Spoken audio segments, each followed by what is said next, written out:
What is going on, Nitro Gang? And welcome to the all-new, very first in the world, Twin Serpent Nitro Gang Live. Now today, I had to pull out a brand new fresh one right over here in order to make this nicely enjoyed one great again. Before I dig into the details of what is about to go down, let me say hello to everyone that is here bright and early. I see we got Vintage RC Hobbyist Joe Hutchinson. Guys, please go to his channel, subscribe. He is going to be making awesome RC content. In fact, if you want to be his #1 subscriber, you can, because I already took that spot. I'm #1, okay? I'm not won a lot in life, but in this case, I am number uno. Uno, baby.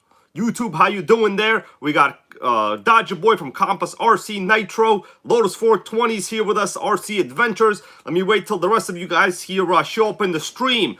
Now, I am still very, very sick. I don't know if you can hear it in my voice, but I could hear it in my voice, okay? And if I can hear it, you might be able to 35% hear it, okay? Because of transmission issues and stuff going on. Let me wait a little while till the rest of you guys show up here in the stream. Yesterday you were all here. You were all here when I was real deep into the transmission on this Serpent. And guys, yesterday there was an oversight. There was an oversight, the likes of which is probably the same as our government has right now. They fund programs that go to the trash. They fund programs that are useless. On this channel, we fund useful nitros. Alright, we got Atomic Energy. How you doing, bro? Happy to see you here. We got Woogie Nitro. He goes, you get sick a lot. Yes, man, I do. I live in New York City. I take the subway where, let me tell you right now, dude, when I'm on the subway, the people's nose is right like an inch away from my nose. And like no matter what direction you turn your face in the subway, there's going to be a nose within 2 inches of your nose. Okay? No matter where you go, that's going to be the case. And since I go to work all the time, I'm constantly sick all the time. There's nothing I could do, you know? Unless you want me to look like a person that wears masks in their car alone, you know? I mean, we still see those people driving around, right? People that wear masks in their cars alone. They're like in their car, and they're alone, and they're wearing a mask in their car. It's real sickening. We got Stone FPV. What's up, bro? Mr. Hannah is here with us. Jimmy George. We got Stone FPV. Let me see what you guys are all saying. Anyway, I'm going to wait a little while longer. But what I have come to the conclusion of. How you doing there, John Hensley? Happy to see you here, bro. Arthur McMilton, you as well. Militonian, sorry, bro, I mispronounced your name. Hardy Boy, how you doing? Yesterday, guys, we reached an impasse. The impasse was like a dam. It was like the Great Gorges Dam. It was like the Hoover Dam. It was like the Bush presidency. Or should I say the Biden presidency. The dam. Actually, the Biden presidency is not like a dam at all because all the illegals are in this country now. So actually, it's actually close to nothing like a dam. It's more like the collapse of a dam. Yep, the dam let go. We got no dam. It's more like a nuclear meltdown, actually. Anyway, I have some of the parts still removed from the car. I'm going to give it a couple minutes here for people to show up, and then I will continue talking about the situation at hand. I have come across an idea that I think is the problem. I'm not going to tell you what the problem is. Alright, we got ourselves Budget Landscaping. How are you, man? Sorry if it feels like I never say hello to you. Trust me, I am not trying to single you out in no way, dude. Trust me. Like, that's not even me. I actually hate when people do that. Maybe you just happen to have, like, you know, said hello at a time that I didn't see you. But, like, I'm going to give you a double shout out right now. Budget Landscaping, okay? Hey, Budget Landscaping, I got a question for you.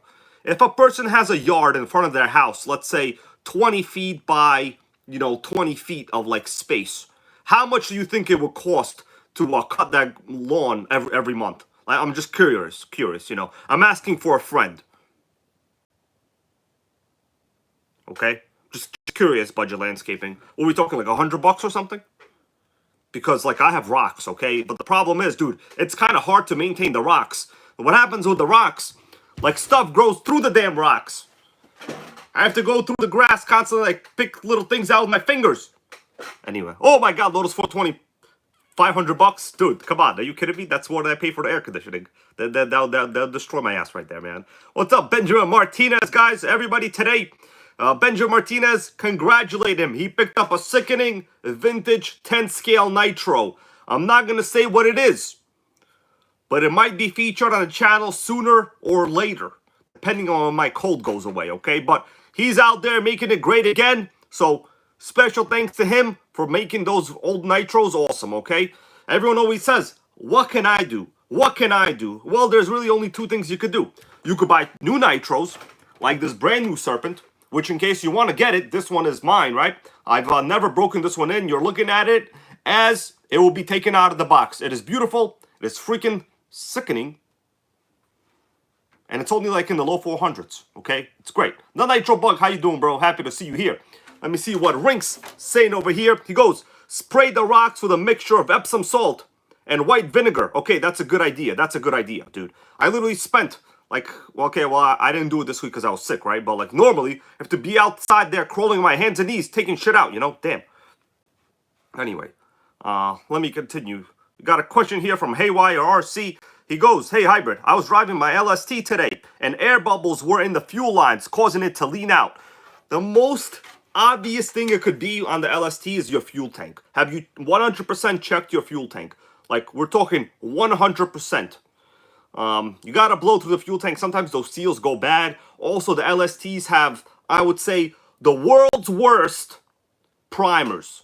Seal the primer, get rid of the primer, like eradicate the primer, send the primer to Norway, evict the primer, send it to somewhere where the sun doesn't shine.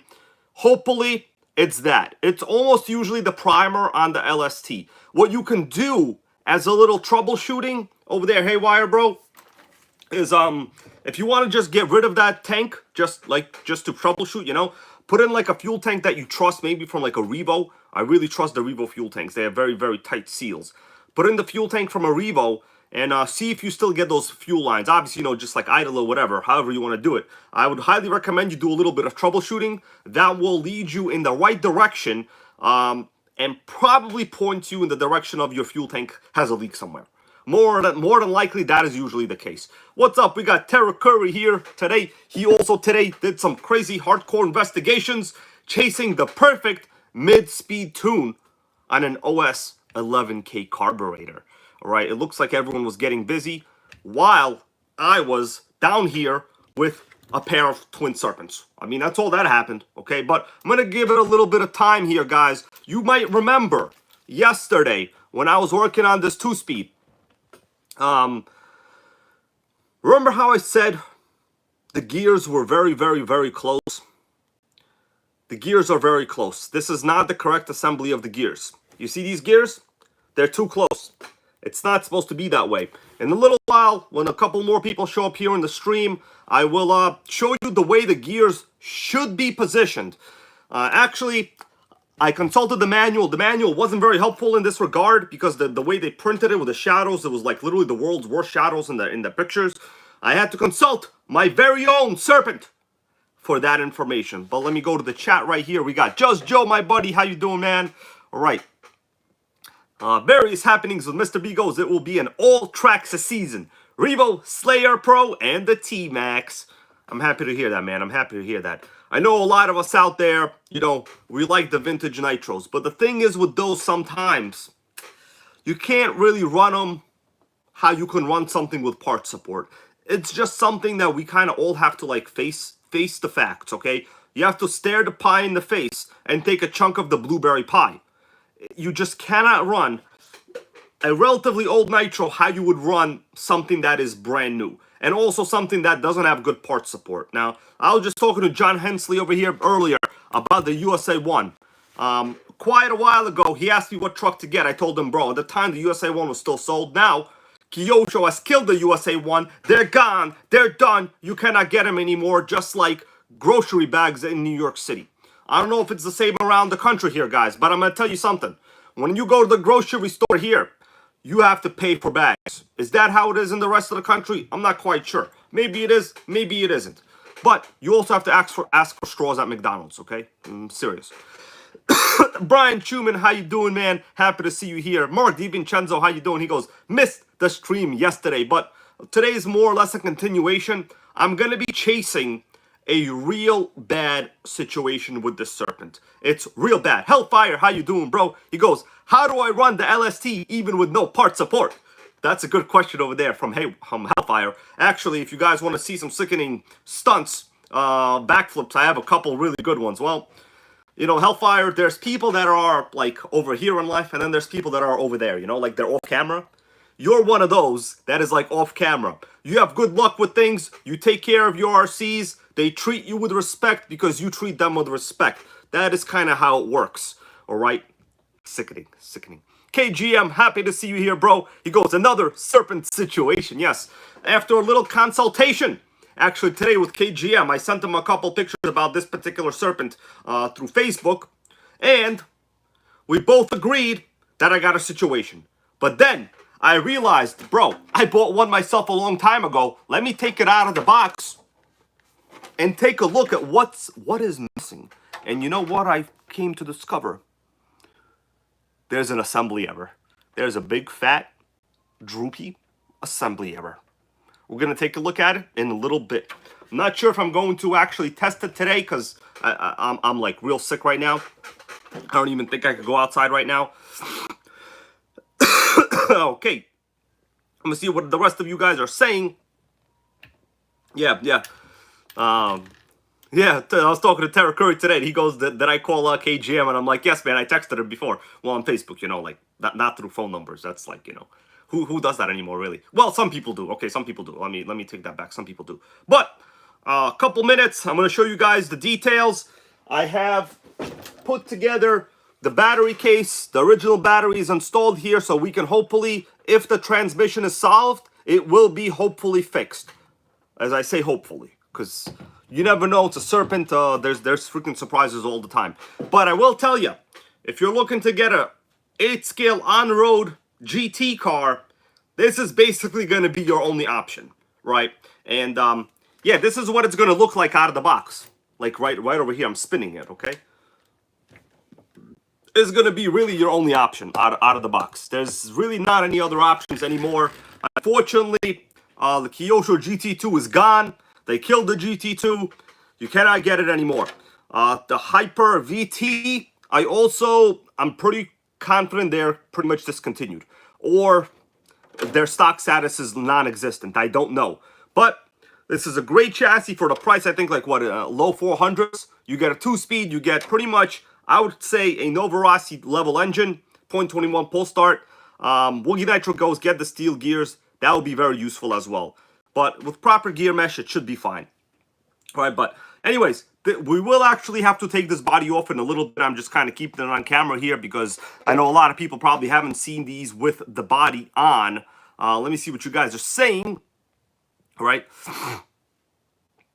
Okay, sickening. All right. I'm going to start talking about the problem with the Serpent in about a minute or two from now. Now, anybody that was planning to go down to the RC track to RC with me tomorrow, I am going to have to put the kibosh. That means cancel it, axe it, get rid of it, throw it out, put it in the garden, dig a hole, and put a tombstone on it. Tomorrow, RC day for me is canceled. I do not want to risk getting people sick. I am sick. Okay, so it's canceled. I might just go by myself somewhere, but I'm not going to be around people if you know what I'm saying.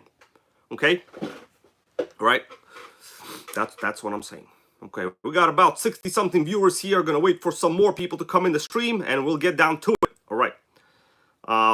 USA 1 here from Dodger Boy goes 1992. Yes, that's the release of the original USA 1, 1992. Although I will say, I've been on the hunt for an original USA 1 for quite some time, and they're kind of elusive. They're kind of elusive. I've had a chance to buy an original USA 1 a couple times over the years, but usually the people live like very far away. And believe it or not, the Nissan Rogue is not as fuel efficient as they would tell you that it is. Okay, it's not. Right? What's going on over there? Right, it's not. All right. If you think you're getting 43 miles a gallon, you're probably getting 32. All right, just saying. All right. Got a little dinner support over here. Got some tater tots. Non-watery ketchup this time. Feels real good. Guys, I can't go outside. I have to eat tater tots, okay? I don't know what to tell you. I had to order food from Amazon. I can taste nothing. All right. There you go. Sickening.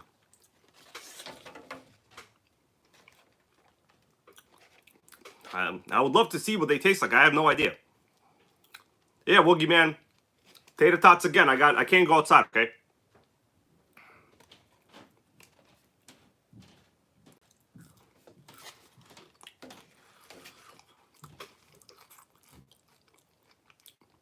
I had some chicken Alfredo before. I'm not completely convinced it was fresh, but, you know. Alright, so, I'm going to rearrange the camera here in a little bit. We'll get down to the Serpent level.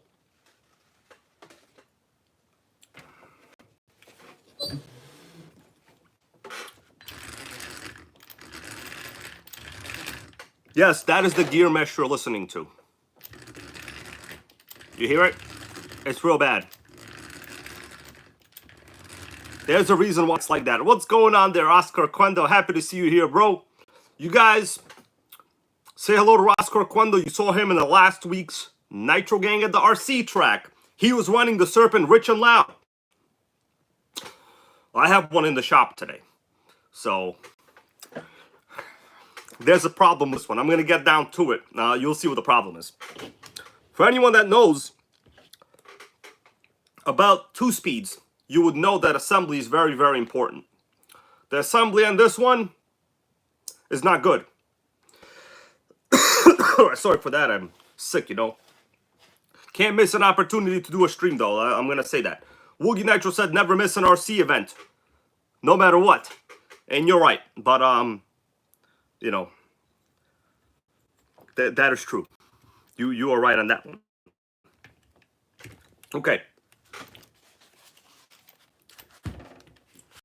So I'm going to show you guys both of these Serpents. Let me just get set up here. I'm going to move the phone too much. The quality goes in and out a little bit sometimes.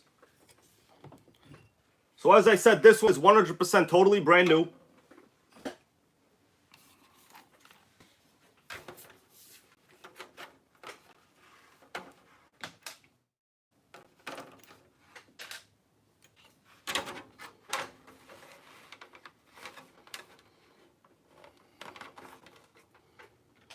Okay. Man, these things have real nice body shells. Like, they're pretty large. Like, they're wide. Like, if you really look at it this way, it's actually a really large, wide car. It's wider than you would think, because basically a buggy chassis. Let me just make sure the stream quality is okay, everybody. If it's not, I'll just cancel, you know, because I'm sick or whatever anyway, so. All right.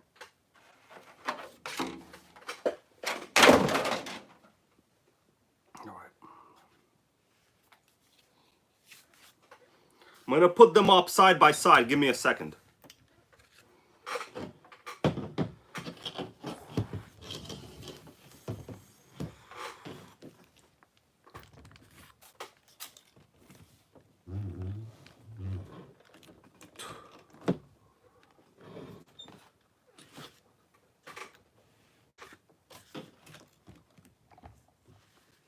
Oh, wow. Mine still has zip ties on it. That's sickening. All right, let me get down to business over here, everybody.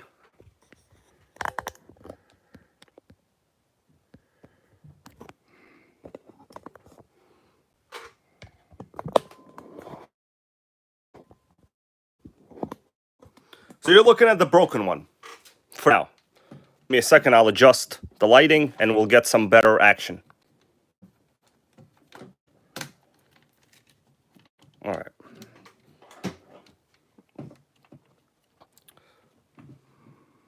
So for starters, you're looking at the one from yesterday. Notice how close these gears are. That is not how it's supposed to be. These gears are not supposed to be sandwiched that way. So what I did was move the engine all the way out, got rid of the gear mesh, Well, you know, can't get rid of the gear mesh, but basically it's not touching it.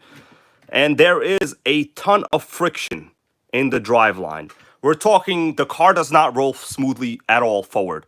We got zero smooth forwarding, okay? Zero smoothness.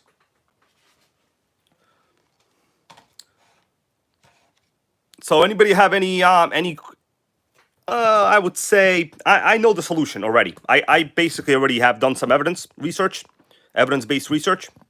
Anybody have any solutions? Why are my two gears so sandwiched together over there? Oh, stream quality went to shit just now, huh?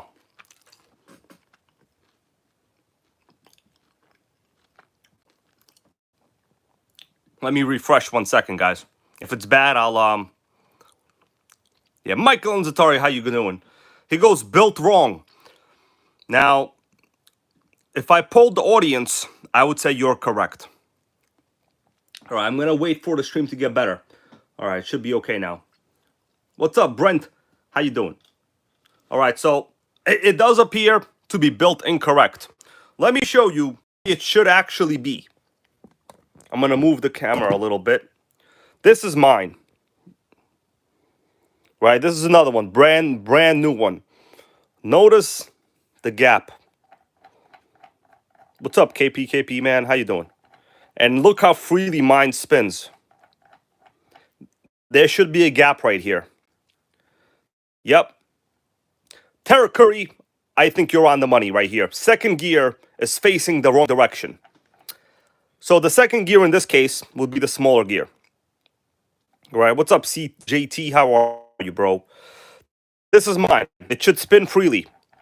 On this one, I am actually having I'm applying a good amount of finger pressure to spin. It's incorrect for sure. Also notice the assembly. I didn't really mess too much with this today. Notice this hub, the 2-speed aluminum hub. And yes, bro, these are tater tots. I love tater tots, and I'm pretty much I have a cold. It's real bad. Can't go anywhere. Can't buy nothing. So I'm eating frozen tater tots. Okay, I can't taste nothing. So that's kind of how it is. I'm quite sure this spur gear needs to be flipped around. Thank you for that, Grizzly RC man. Great comment over here. He goes, love watching and learning something new most of the time, and a lot of the people on this live stream I subscribe to and learn something too from them. Thank you very much. Man, you don't have to thank me. I'm happy to have you as a viewer, as a channel member, and as a positive contributor. Okay? Positive contributor is what I'll say. AJ Fresh, how are you, bro? So, let's go back to mine. This is mine. Notice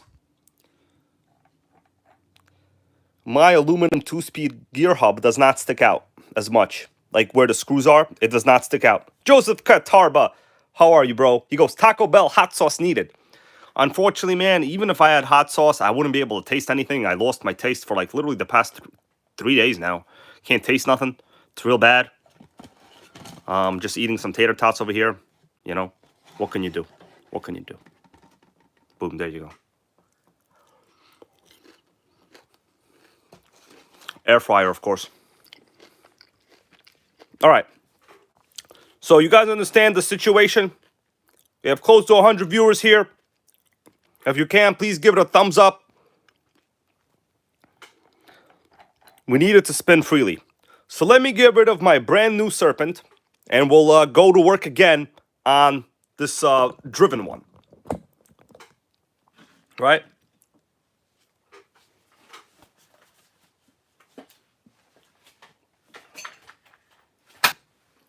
All right, everybody. I'm quite confident it's built incorrectly. Well, I don't want to say it was like that from the factory. It's possible it might have been, might not have been. Hey there, All Aspects RC, man. How are you, bro? I'm back at it with the Serpent, you know. It's a never-ending story, but it has to get done. It has to get done. If I don't do it today, how am I going to test drive it tomorrow? By myself, you know, not around people. That is.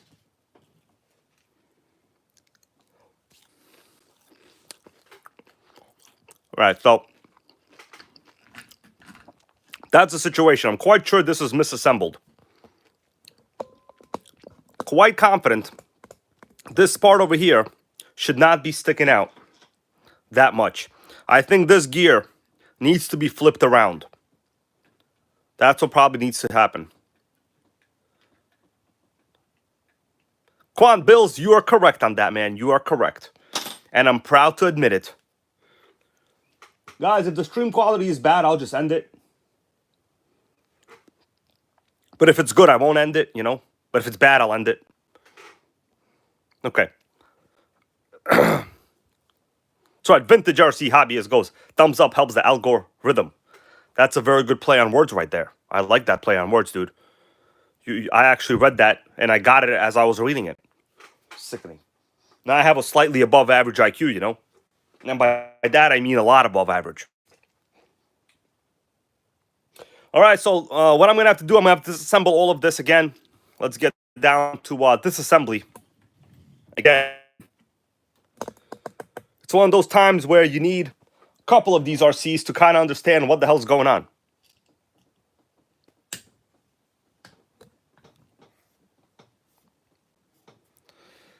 So let me once again demonstrate what the problem actually was. Well, I can't do it this way, but it should have been this way. So right now I'm just removing the, what's up there, Hoser1, how you doing? The owner of this awesome Nitro. Oh, that's not going to work. So, now that we have more viewers here in the stream, I have determined what the issue with this assembly is. For those of us that are just joining us, I think I'm going to do a small little recap. I pulled out the one that I had brand new. So that was the one you guys saw with the body on. Let me show you what the problem is. I'm quite sure this gear is flipped in the wrong direction. So the situation is, we have massive friction. Oh man, Hoser1, I hope you feel better. I'm feeling like shit myself all week, you know. Got freaking, can't taste nothing over here, eating tater tots again. But what can we do? You know, gotta eat tater tots, you gotta repair, restore, reclaim. Well, since you're laid up in the hospital over there, this is a good time to watch some Arnold Schwarzenegger movies, I would say. Yeah, Melissa and I were just watching a, a classic, Total Recall. So, let me bring you up my own Serpent. Let me show you how the two-speed assembly needs to be. This is a two-speed assembly, and it's 100% factory assembly. Notice the space between the gears. And notice how easily I'm able to move it. That's easy, right? No, I'm serious. Melissa and I have like 35 minutes left of Total Recall. Like the movie, you know, where he went to Mars and then like Cohagen cut off the air. And then it turns out that there were aliens that were building a generator for air on Mars. Except the reality is you kind of need to terraform a planet first. You can't just release air. That's a misconception that science has, where you think that air is all you need.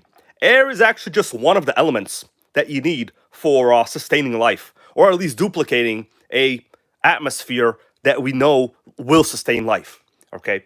And that is in correct terms. Anyway, let me show you the details. Oh, hernia surgery. My dad had that like 3 times, bro. You're gonna survive that. Don't worry about it. That's not the world's worst. I mean, it's, you know, it's good. It's what I would call a life benefiting surgery. Right? You're gonna be good. You're gonna be good. You're gonna be bench pressing Bajas in no time like I used to. But anyway, let's get down to this assembly. Notice this gear hub. The screw rather. It's basically flush with the gear. Right? So let me get rid of this. This is my own Serpent. For those of you that didn't know. Yep. The Nitro bug goes, get your ass to Mars. That was a good one, man. To be honest with you, Sharon Stone was way better than the girl he liked. I mean, who's going to agree with me on that one? All right, so now we're up to this one. If you take a close look, I'm going to have to repeat kind of like what I said a little bit, but it's no big deal. Notice this hub, the two-speed hub, sticks out way far beyond the gear. This is the misassembled part. I think this gear is flipped, meaning the inside of this gear is not symmetrical. So this side and that side are not symmetrical. Yep. Yep, Joseph Katarba, bro, wish you luck, the best as well. My dad had like 3 or 4, no, like 3 hernia surgeries, you know? Man, I am terrified of those, but, you know, I don't really do anything that's great. But, you know, that stuff comes with age also. It really has nothing to do with, like, how strong you are or nothing like that. That stuff also is just, like, an age-related thing sometimes. And it could be hereditary. And, guys, if I'm incorrect, like, please try to correct me. You know, it's in my best interest to say as many true things and less not true things. So if I am off, please do me a solid, correct me, okay? All right, let's remove the 2-speed assembly again. So what I realized what was wrong, I'll tell you this, was when I was trying to turn the screw in, I had a very hard time putting this screw in.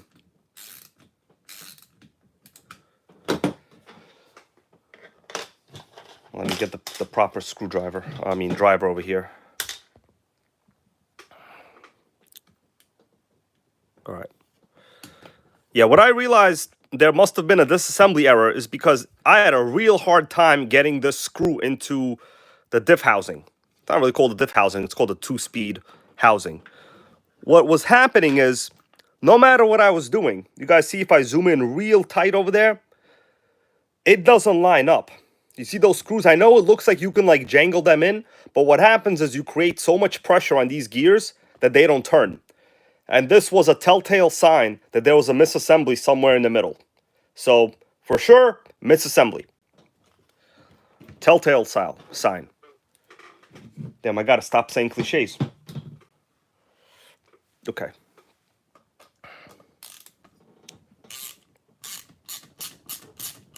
Let me remove this one. Sorry not for the shaking.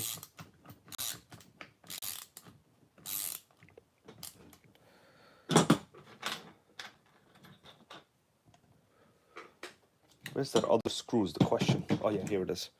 Alright, so I'm pretty sure yeah, I think hernia recovery is like only a couple days for the most part, right? I mean, my dad did it, and the guy swims like, I think like 2 miles a day in the summer. I don't know if you guys ever seen my dad, but he's literally fitter than I am. He eats salad all the time, blueberries. Guy makes fun of me when I eat French fries. I'm serious. And RC at the same time. Yep. All right, so we got the center covers out, screws rather. I already knew something was wrong when I couldn't get these screws in evenly. That was a sign of a disaster. All right. So at this point, I'm going to remove this part. We're going to have to disassemble all of it again. But I'm pretty much an expert in it now. So here is where I think the problem is. Now, yesterday, what I was really demonstrating it was slightly correct, but it was a little bit correct at the same time. I was really fixated on the gap between these two gears. Really, I'm quite sure this gear needs to be flipped around because this part needs to be nestled on the inside. Nestled is the term, okay? It's a word of the day, nestled. Not Nestle, but nestled. All right, I'm going to move this back. It's basically going to start doing the same thing I did yesterday, but I have a little bit more experience of what I was doing. It's not that tough to work on, so all you do, take this SOB, you slide it, boom, there you go. This comes off as an entire assembly. You don't got to remove the disc brakes or nothing. The brake cam could stay inside. Easy. That's right, Hall effect, nestled. That's the word of the day. Not Nestle. This one, we have to remove the grub screw. Nestled. Oh, where's the right screw is the question. All right. Ugh. Damn, that one's tight in there. Hopefully, if this is correct. Oh, V-Bake, bro. Awesome. V-Bake goes, he just bought one. Dude, these are great cars. Well, there's really nothing else you can buy for this price point anyway, so, you know.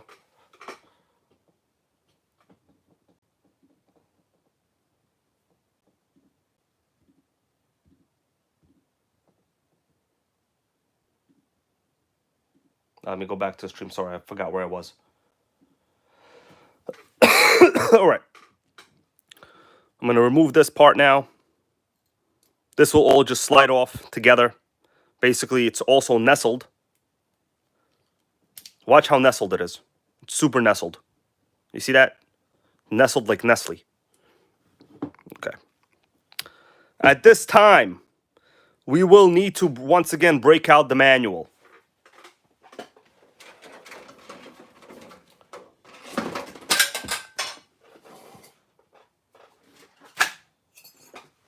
Okay.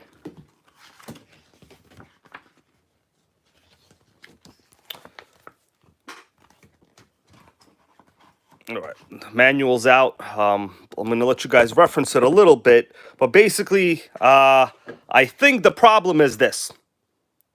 This gear, you can't really tell what position it's supposed to be there, but it definitely needs to be flipped 180 degrees. I'm pretty much confident it needs to be flipped.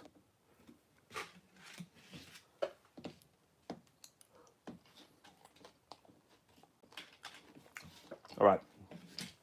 In terms of spacers, I'm going to show you where we're at right now. So let me remove this part, the hub. Not the hub, the out drive.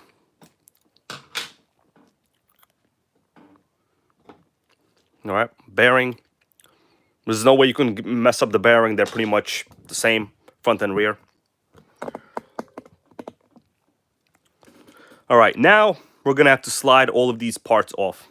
Again, my goal, as I said, is to flip this. I think this is screwed incorrectly. Oh, sickening donation there for the 2-speed baby from Hoser1. Appreciate that, man. But let's make sure this is good, because tomorrow I do want to test this assembly by myself, like in a field by myself, okay? Because like I don't want to be around sick people. I mean, well, I'm the sick person right now. So everything is canceled tomorrow. Thank you for that, Hoser1. Let's continue. I'm going to start removing this. And you guys will notice, that I put a shit ton of spacers in here, and they did nothing. Watch this. You see how close these gears are? They're still almost basically touching. That is incorrect. These gears should be about spaced, about like that. You should be able to basically see through them a little bit. All right, so let me remove this part. I have a ton of spacers. I'm going to get rid of the spacers. I'm going to have to respace things. Yeah, there's a ton of spacers. Don't mind the spacers. I like got real creative. I broke out the spacers with like giant amounts of space, and well, anyways, there's a lot of spacers. As you can see, there's more. The spacers did nothing, by the way. In case you were wondering if it's an issue with the spacers, it wasn't. Let me take out the 2-speed assembly. Here it is. Nothing visually wrong with the 2-speed clutch, the shoe type clutch itself. I'm going to put it on the side. All right. Bearing. There's a couple more spacers over here. As you could tell, I had so many spacers, we could have went to space. I don't know what music I spaced out, Space Jam, I don't know. Space Jam, I guess, or something. I'm thinking, this is the gear that we're at right now. This is the part we're at, guys. Okay, John Hensley, bro, thank you. You guys, let me know if you can't see quite well. I'll do my best to adjust the lighting, to adjust the talking, to adjust the bad humor. Okay, I'll do my best.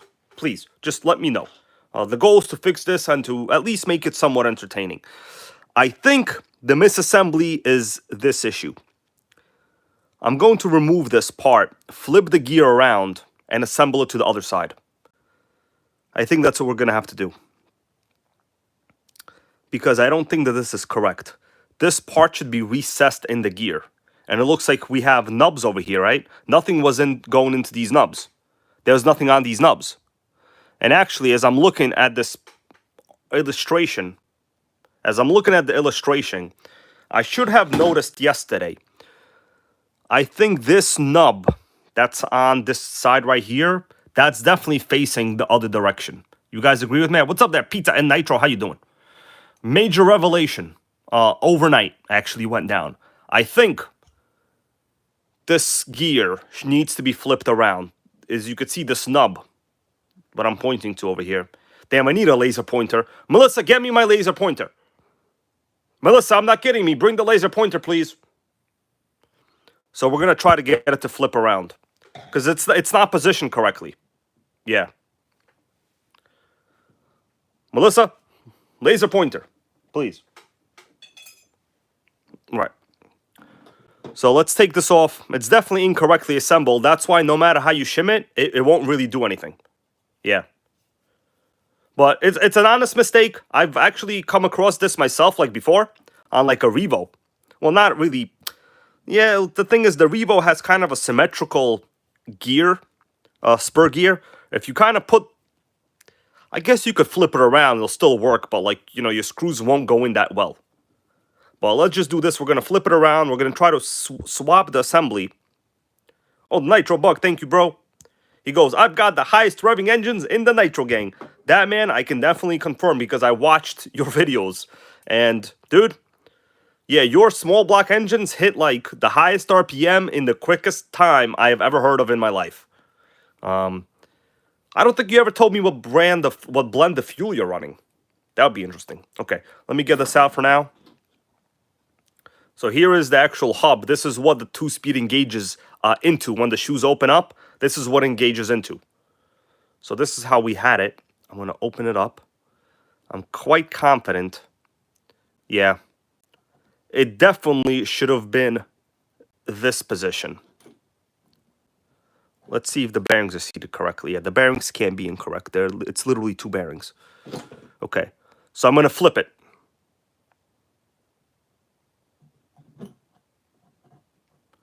Right, here we go. We flipped it. Oh, perfect. Perfect. You guys see that? How it's now seated evenly? Look at that. Genius fix, bro. Bros, rather. Genius fix. You see how it's like evenly lined up right here now? The spur gear was flipped around. It's an honest mistake. It really is an honest mistake. I could have honestly made that mistake myself. And I'm not going to tell you if I did before, but I think I did one time like a long time ago. But super honest mistake. We're going to assemble it back. Oh, man. Nitro Bug goes only 16%. Dude, imagine if you were using the 30. Your engine would be, it'll be literally visiting Arnold Schwarzenegger in Total Recall right now. You'd be on the way to Mars. I don't care what anyone says about Arnold Schwarzenegger. The guy's a great actor.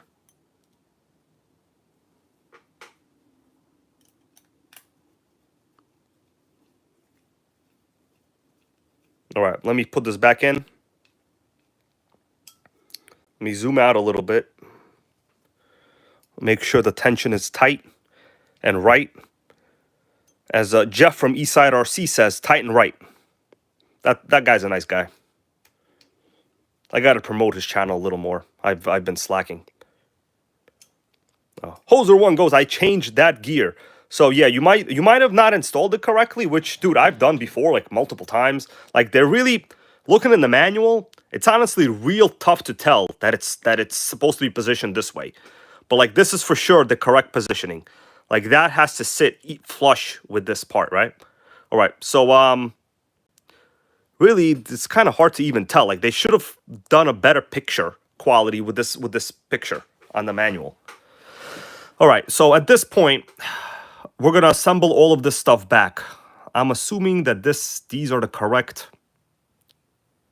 Yeah, on the inside there. So you have one bearing from this side, one flange bearing on this side. They're both flanged bearings. You guys see that? Flanged bearings. The second word of the day is flange. Melissa, I need my cat toy for the laser. Come on, boo. Get the cat toy. Yo, Melissa's out there napping. She napping. So I can't get no cat toy assemblies. I need to show the people the laser. That's it. I'm going to have to buy a laser. Yeah, Kanan stuff goes. I love to watch Jeff on Eastside RC. He has a lot of good stuff. Yes, man. I'm happy to promote him. He's a real good dude. Jeff, man, not only he's like a real positive dude. He's not like a jackass, you know? Not like a fake jackass positive dude. He's like a real positive dude. His whole family is. And he will help you anytime you need help. That's what really matters. Lost my temp gun. Don't have the temp gun no more. Melissa out there napping. All right, let's assemble it back. Anyway, let me back up a little bit. Let's get back to the parts. I want to get this rolling smoothly. That's the goal. All right, so I'm over here. We're going to put this back in. Now, assuming that the rest of this is correct, I also took some KGM's advice and set the screws to about 2 turns out. That's what he told me to do. What's up, Eric and Matthew? Happy to see you here, bro. All right, so this should just fit snugly. Yep, fit snugly. Oh, baby. That's a spinner right there. If Booker T was still wrestling, and I think he is, he would do the five-time WCW spinneroonie. Okay? All right, so we got that. Let me go back on the assembly plan. Let's see. This is already basically done. There's no shims over here. I'm on this part right now. The bearing is in. This is already inserted. This is already inserted. So now it's going to seat this way. Yeah. Yeah, here we go. Now that is some gear gap. That's what you want, baby. You see that? That is the gear gap. That is perfect. Look at that. That is proper gear gap right there. Now the gears don't touch. That's going to be juicy over here. It's going to be real juicy. Now they spin beautiful. Look at that. Spin job is beautiful. Yep, we got some spinners. Compass RC Nitro is correct. We got the spinners. All right, next up, we're going to put in the bearing. And we're just going to slide in the remaining parts, right? Everything I took off. All right, here we go.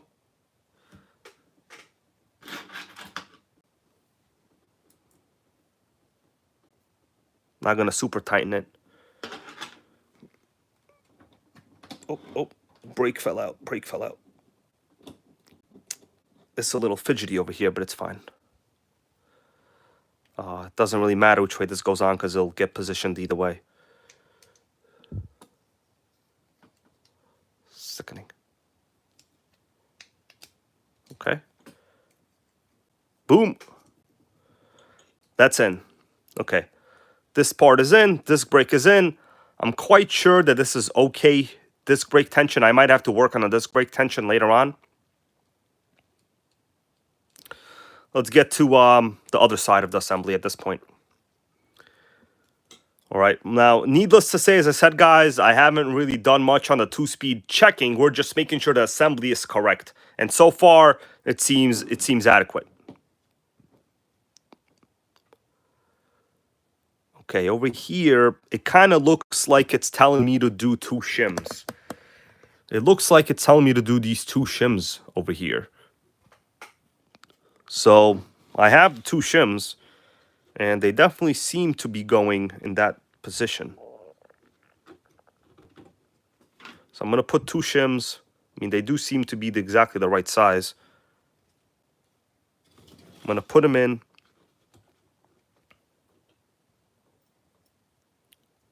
Terra Curry goes bingo. Yes, finally. It was literally just, you know, even though the spur gear looks identical, they're not actually identical on each side. You got to be real careful to make sure you don't put it in the wrong direction. Which is, it's an honest mistake. I've made that mistake before. So, you know, it happens. Listen, you got to make mistakes, man. You got to make mistakes. Well, to learn from them. You know the kind of people that don't make mistakes? The wrong people, because they never recognize they made a mistake. Incorrect people never make mistakes. That's kind of an oxymoron statement, though, huh? Okay, let me tighten this. Okay, it's tight. Tight and right, as Jeff says. Let me make sure it spins freely. Oh man, this is juicy now. Oh, this has a lot of freedom. I feel like I can go vote right now. I feel like I can vote, and actually candidate selection won't be stolen. Wow. Let me make sure the one-way bearing works. Okay, so when I spin this one way, it's good. This one is open. Okay, so we're definitely in first gear. Sickening. All right, Hoser1, thank you for gifting more channel memberships. Let's see who got it. Oh, Ronnie RC got it.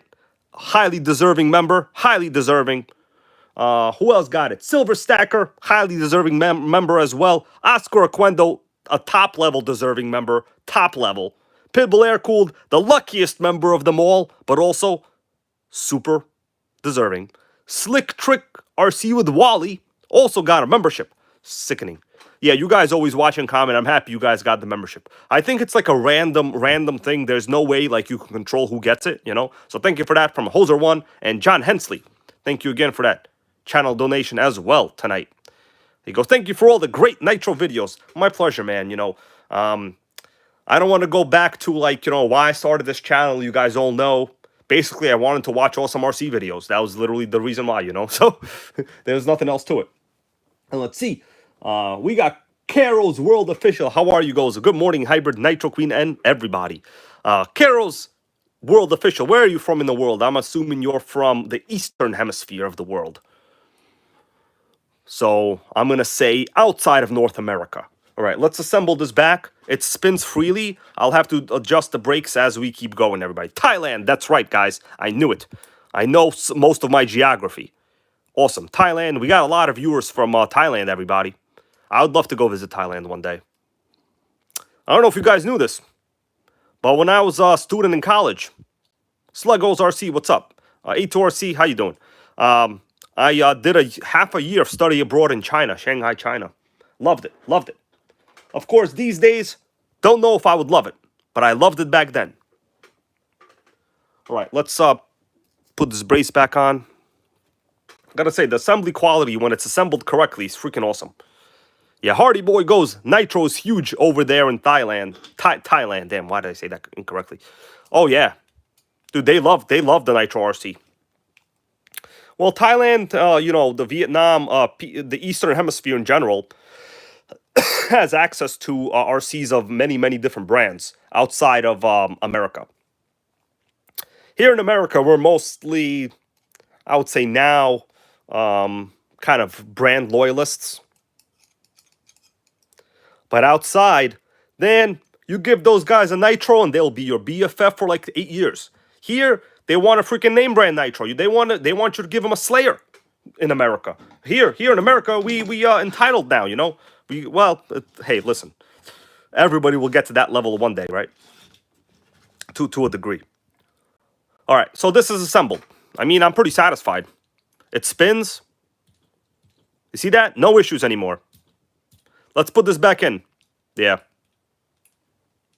Travis Robinson, how are you, man? You are correct. The whole Asian community with RC, it's very, very popular. I'm wondering if I should lower some of this slack on the disc brakes. What do you guys think? Because I'll have to reassemble this if I don't get this right the first time. Yeah, Gas 155, yes, man. I am back at the 2-speed. I realized there was an assembly error. It spins correctly now. The spur gear, for everyone just joining us, it was flipped. The second speed spur gear, which is the small one, was flipped the wrong direction, which is actually quite easy to do, surprisingly. They should have really built in some more fail-safes. All right. Let's go back. I got this tight. Later on, when this is tested, I'm going to re-thread lock it before I return it. It's going to be 100% perfect. All right, everybody. Let's put the 2-speed back in and hope it actually fits this time. Because today, dude, I woke up at like 8 in the morning. Melissa was like, where are you leaving? Why are you leaving me? Who you calling? And I was like, boo, I'm going down to the basement to work on my Nitro. Is that okay with you, boo? And she goes, why are you working on them at 8 o'clock in the morning? And I said, well, I can't sleep right now, okay? What do you want me to do? Okay, we'll adjust the gear mesh on the engine later. By the way, I have checked the clutch bell. The clutch bell is awesome. It's freaking awesome. It is so smooth. There is no play. This setup is impressive from Serpent. It's real impressive.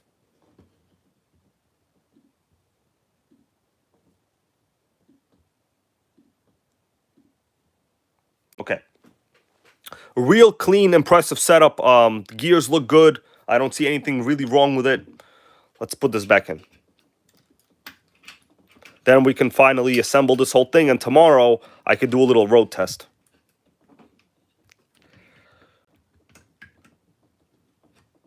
Oh, come on. Come on, spin those wheels. Come on. All right. All right. Oh, it moves freely now, thank God. All right, let me bolt it down from the bottom. What's up, RR Tree Man? Happy to see you here. I'm going to become an expert in these cars now, which is fine. I'm happy with that. I'm okay. All right, let's assemble this trans assembly from the bottom. Oh, yeah, it's positioned way nicer now. I mean, I need to get the proper tool in this. I can't get this with my hands.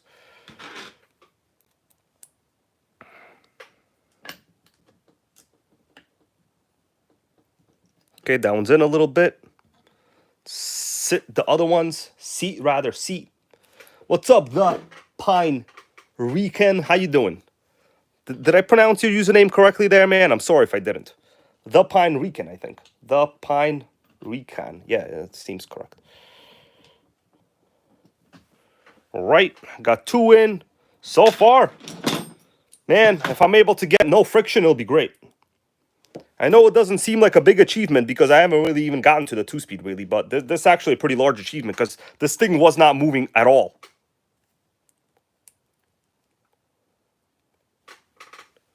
Oh, the Vaporing Recan. Okay, damn. Why did I mispronounce that? All right, so far it's all going in. All right, guys, let me put the rest of this in. So far, no screws have stripped, which is a real good sign. All right.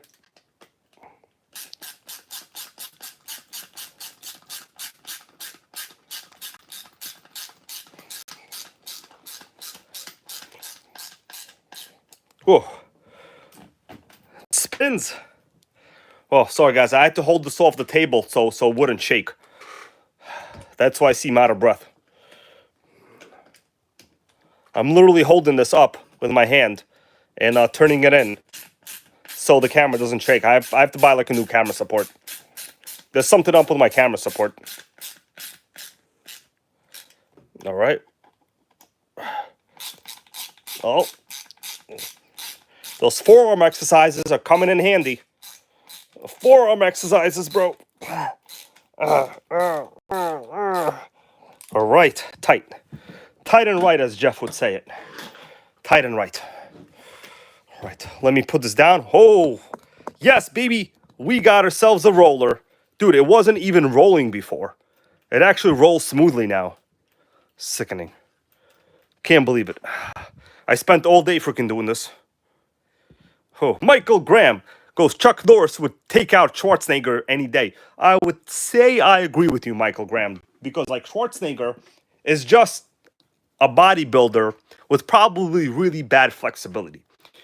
Chuck Norris, on the other hand, was an actual competition winner in, what was it, kickboxing? Oh, got the hand muscles going. There you go. All right. Let's set the gear mesh for the engine. Actually, you know what? I'm gonna leave the gear mesh. Nah, this is actually a good time to set gear mesh. Yeah. All right. I'm gonna turn the gear mesh in a little bit. It looks okay like that.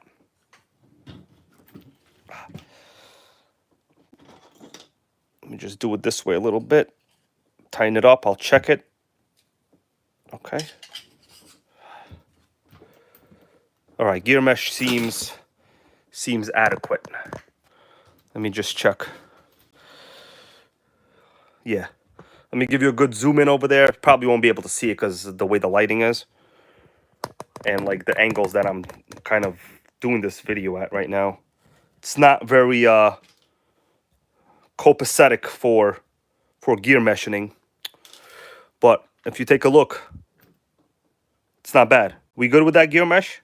I mean, I could see the interlocking real well. It's freaking interlocked. Right? No noises. Gear mesh good? No noises. Straight, solid. No vibrations. All right. Let me assemble the bottom now again. Well, I don't mean again. More like just tighten up the rest of the screws, rather.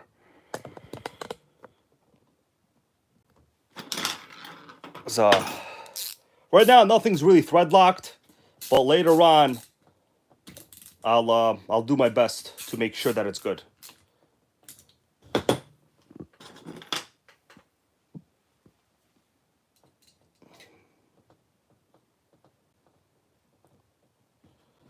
I do not have much faith in these engine screws.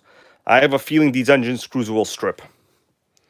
They're already not looking too good, in my opinion.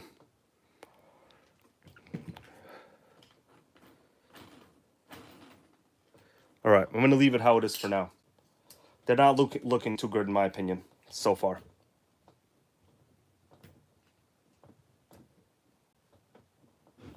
Especially this top one. These are going to need replacement soon. All right, Tree Ghost people, like the video if you want to see hybrid for president. I'll tell you this, I will fight for your right to spend less on gas and chicken nuggets. And nitro, all right? And none of this outlawing of 20% nitro and over nonsense. All right, so everything is okay. It spins freely. I would say the gear mesh is adequate. Let's assemble the top pieces back in, the radio tray. The breakage, the brake assembly, everything, basically. Let's hope I remember how to get this upper assembly block back in. It actually wasn't really a piece of cake, to be honest with you. Ooh.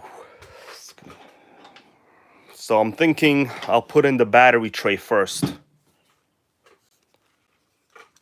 Yeah, so we got the entire battery tray. Got everything over here. Brian Truman goes, you running that tonight? Fire it up. Johnny Racer, how are you, man? Happy to see you here. So I'm sick, man. I can't really go outside right now. I'm like real low energy. I had to really pull myself up by the Nitro bootstraps in order to even like do this video today, you know? So probably not going to run it today. I'll see how it is. I don't want to like pass out after.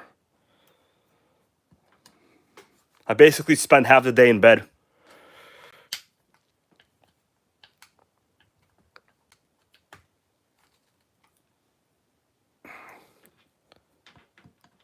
Plus, I need thread lock on it. So let me take the rest of these screws out. And we'll just assemble the entire battery tray. Yeah.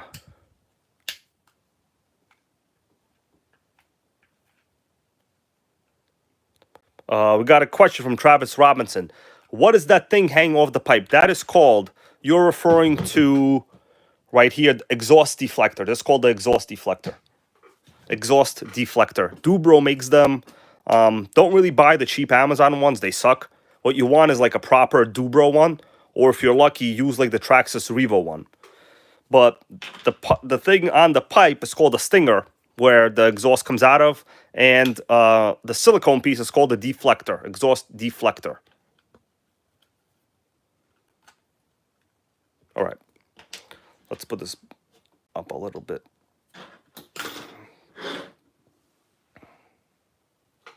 Make sure the wires here are okay.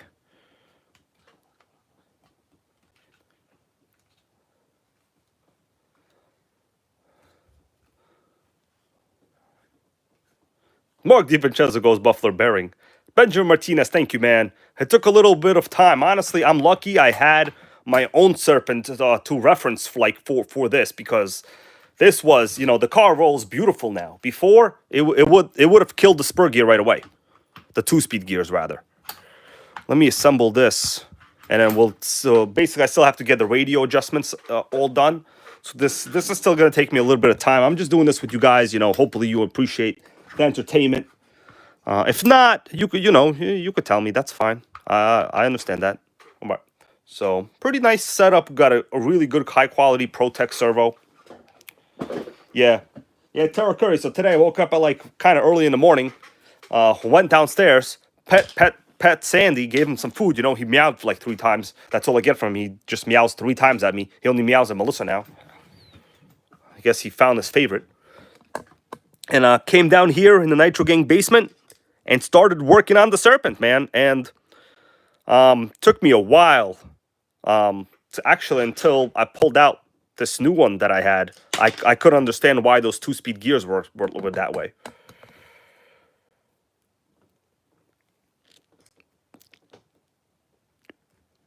Oh, come on, get in there. Get in there.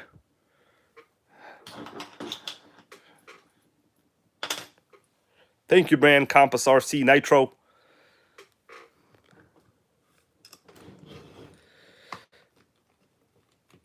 Come on. Oh, okay. Once you get one, the rest will be easier. It's kind of like getting a paycheck. You know, once you get one at your job, you pretty much know you're going to have a couple more down the line, you know? Right? It's pretty much straightforward.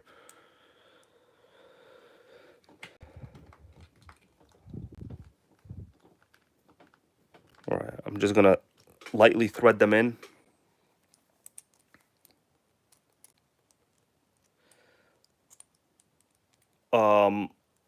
Travis Robinson, are you asking me about the exhaust deflector? I think you were asking about, what's up, Mighty Mike? How you doing, man? The exhaust deflector, right? You were asking about this? This is just an exhaust deflector. Just literally deflects exhaust away from like the wheel. Oh, the brand Dubro. I did say Dubro. Well, actually, only Dubro. I'm not familiar with any other good ones. Oh no, shit. What am I talking about? Sorry, bro. I meant Dubro and Traxxas. Yeah, Dubro and Traxxas. That's right, Gas 155. You're on the money, man. You're on the money. Dubro and Traxxas are very, very good ones. The Traxxas ones you could usually like just like take them off like pipes you buy in like RC lots or something. Yeah, the Amazon ones, I've tried them. They will rip right away. Literally 3 runs, it's gone. That's what's going to happen.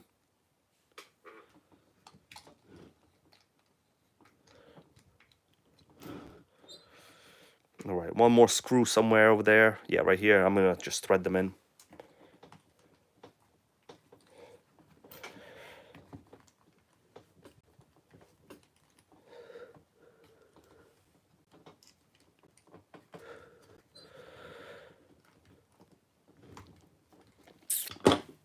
This one's having a little bit of a difficulty. Oh, don't tell me something's misaligned there.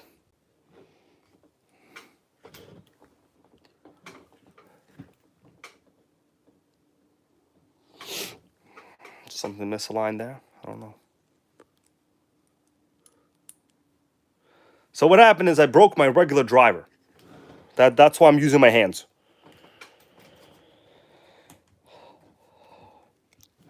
Oh, man. Come on. All right, we're going to leave this one out for now. Let me just get the rest of them in. Michael Graham goes, T-Max is still #1. I agree, man. The T-Max is awesome.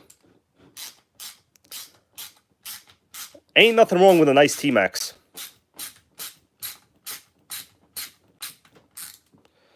Guess I'm going to have to hold it again.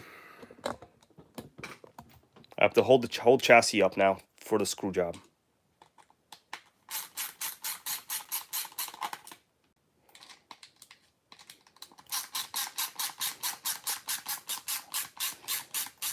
"24-volt hand. 24-volt, baby."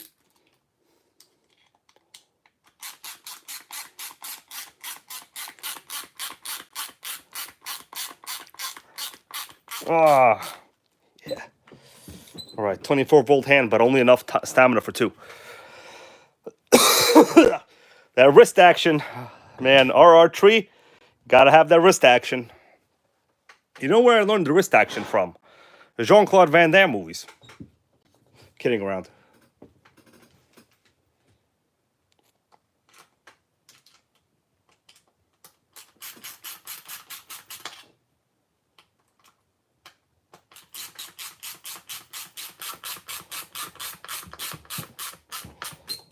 Right.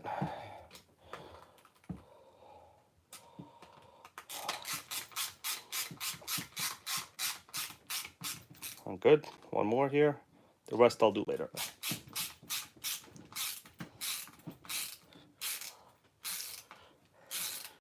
Imagine years from now, people won't even know who Jean-Claude Van Damme is. That's embarrassing. Let's see if I can get this one in. This one seems a little bit of crookedness over here.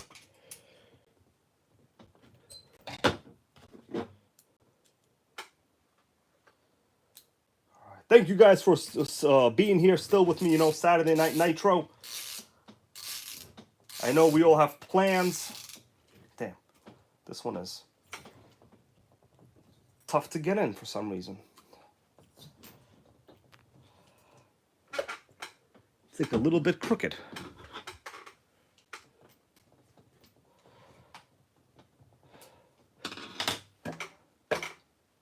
Why is it not trying to go in there? Come on, screw.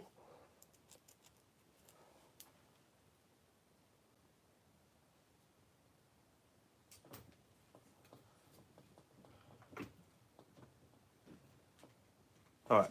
It ain't going to work. I'm just going to leave this till later. Let's flip it back down. All right. Got a good question here from Gas155. Goes, yo, Hybrid, what do you think about the... Let me see what the question is. Oh, man. The X-Ray GTX8 kit. Well, that is top of the level sickening Nitro Beast right there, man. That, you know, that is the top of the line of the top of the line.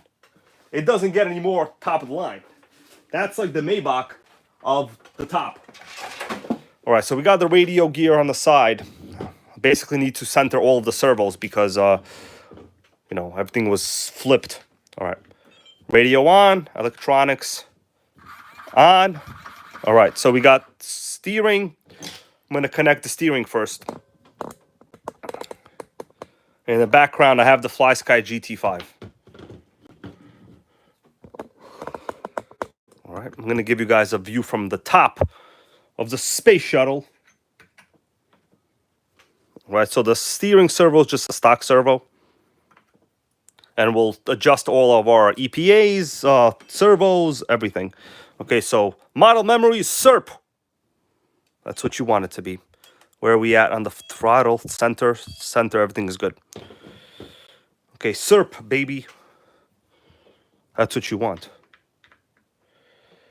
Okay, let's make sure this thing looks to be center. Okay, yeah, it's pretty much centered. We'll have a little bit of trim adjustment later on.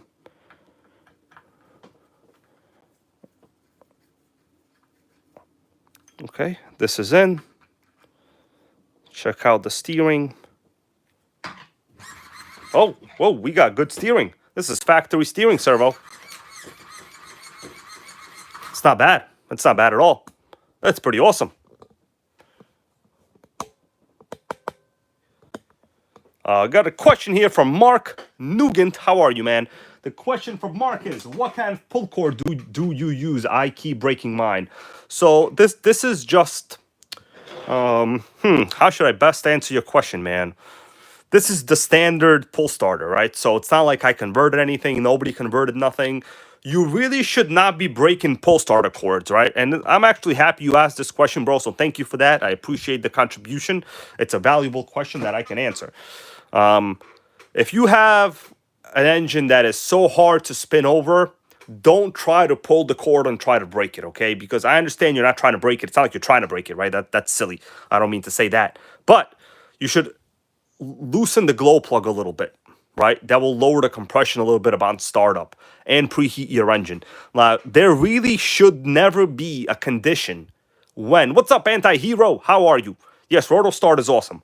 But some cars, you know, they come with pull start. There's nothing you could do about it. Like in this case, it's a pull starter. So let's see. I'm going to pull it. You'll see. We have good compression. But this engine has been run already, right? Some engines, you can't even pull it over like with one hand. In which case, you have to undo the plug a little bit, lower the compression, and it'll work that way. This, I'm going to just stick it this way. I'll figure the antenna out later. All right, so let me get down to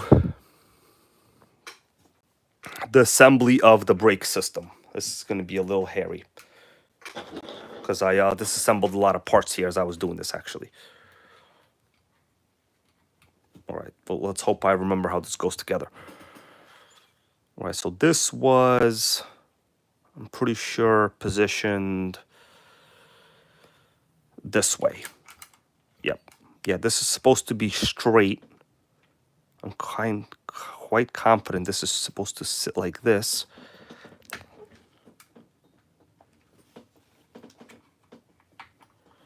This will get positioned like so. Okay, and this will have to, we'll remove it and we'll position it. Okay, I got it. All right.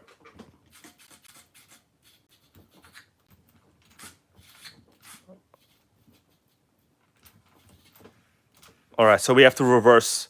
The brake should be the wrong direction. Okay, I'm gonna reverse the throttle channel. Oh, low battery. Damn. Oh, damn. Low battery. Reverse. Come on. Could I do the reverse before? Okay. Okay. Oh, man. Yeah, we're going to set the failsafe. Hey, Melissa, can you bring me 4 batteries? I need 4 batteries, please. Quick, quick, quick. Rush. Put a rush on it. All right, so I'm going to insert this now through here. Pretty sure. I got to consult my own Serpent. Okay, it sits at the end. All right, got it. What we'll do, we'll remove this part, insert the linkage. Anti-hero goes learned about the fail-safe the hard way. Yes, I'm sorry that had to happen. All right, got the battery hookup.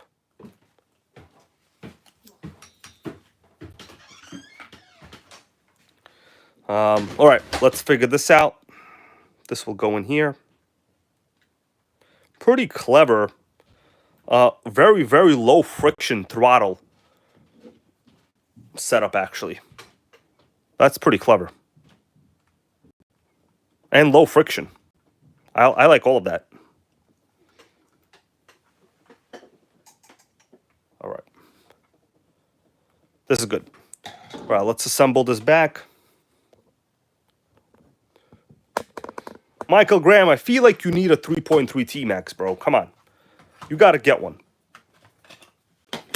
Oh, Duracell Edge. I don't know if I've ever seen these batteries. Duracell Max. I mean, damn, Energizer. What am I talking about? And oh, they're different batteries. Till 2035. See ya. Oh, these are... Oh, that explains it. Thunderbolt. This is Harbor Freight, baby. Harbor Freight. See if there's any battery good through data on this. No, there isn't. That's why. Yeah, these Harbor Freight batteries die matterly. I've been a huge proponent of these Amazon Basics batteries. They're super good. If you guys want a link to these, they're like on a massive sale. I could probably put a link to these. Brian Chambers, what's up, bro? Thank you guys for being here once again.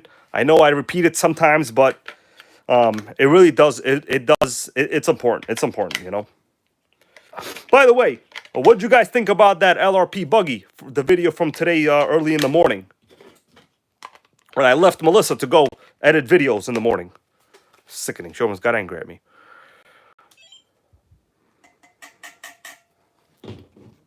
All right, 6.3 volts, baby. Sickening. Let's put the car back on. Let me position this in a way, and I'll check the carb settings in a little bit, and we'll have to put the screws in there too.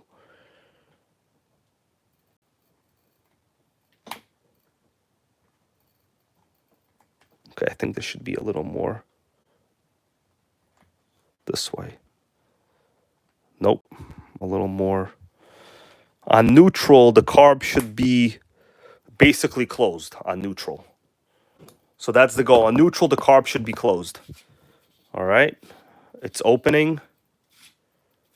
This will have to get adjusted.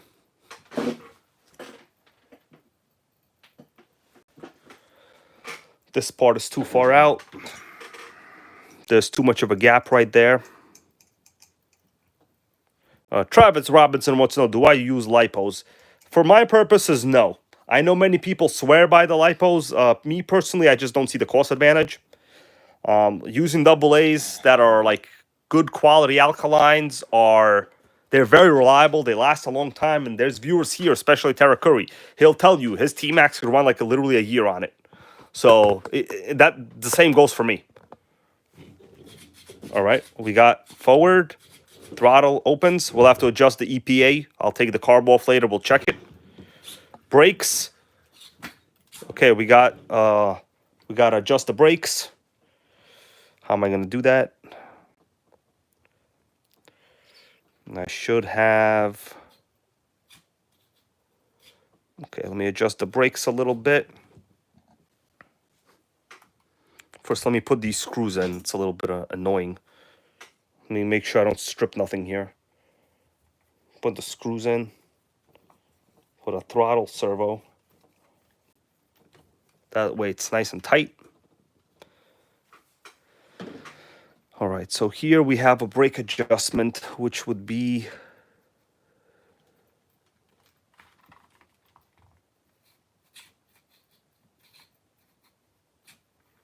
is this supposed to move freely that way?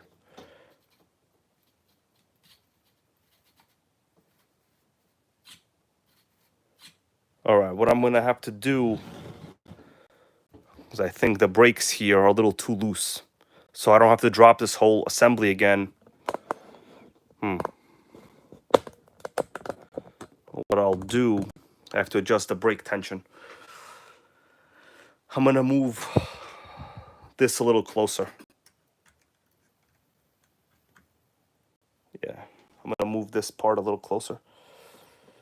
23 nitros. I mean, maybe if you multiply that times 6, maybe 7,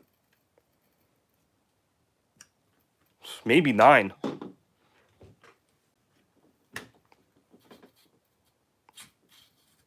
All right, so first of all, I need to put these 2 screws in, because otherwise it isn't going to be very even.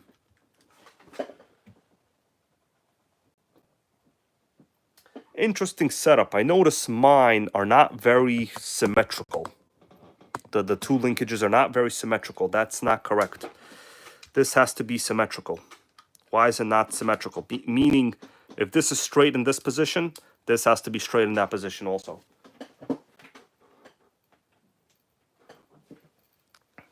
So there's something wrong with this assembly.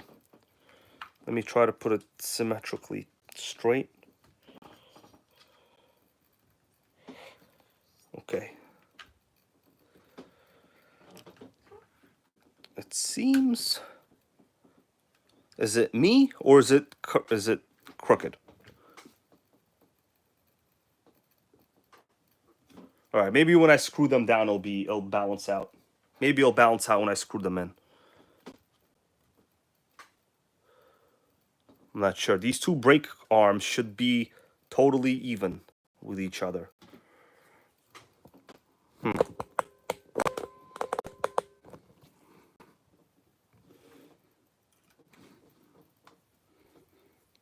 Maybe it'll seat when I screw it in a little bit.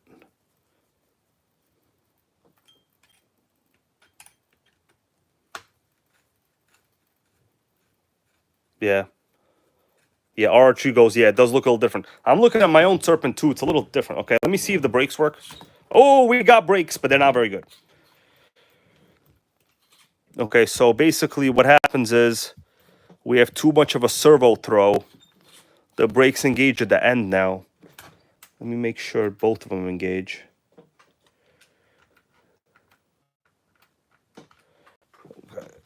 Okay, front are good. Back are good. So they're both evenly good. I think I should have screwed these screws in more. I think I'm gonna have to take off the whole battery tray. I think that's what we're gonna have to do. I think I left too much of a gap over here in the brake rotor area. I think the brake rotor has too much gap.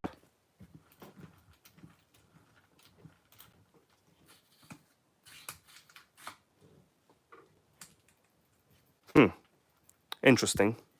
Throttle arm fell off. We could get it back though. See that? It slid right off of the carb. It's not supposed to happen. That's going to be real annoying to get back in because that means I have to put a screwdriver through the world's most... Well, I have to take the engine out. That means the engine has to come out because I have to basically put it through the bottom.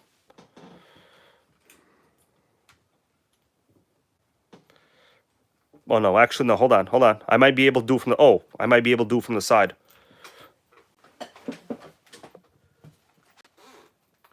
Nope, incorrect. It has to be positioned like this. The throttle arm has to go on top. That means I have to get down to that trim screw. Damn it. It's a little bit of it's going to be a little bit of an adjustment nightmare. So this was already bound to happen one day. the throttle arm. Sean Film Vids, how are you, man? I have to get to this somehow.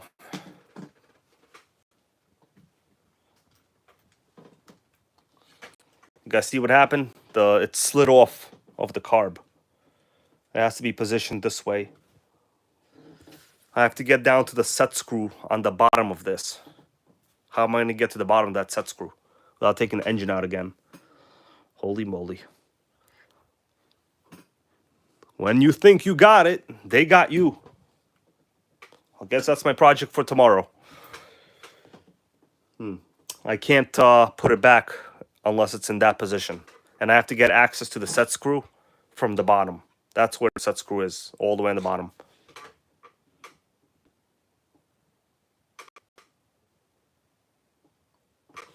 Well, we got a problemo. I could either take the carb off, which I'm not inclined in doing. Pizza and Nitro goes, put it through the bump start hole. It won't fit. I already thought of that just now. Watch this. It's not going to work. I thought of that already. Don't want to take the carb off, guys. Let me see if I can get it in there.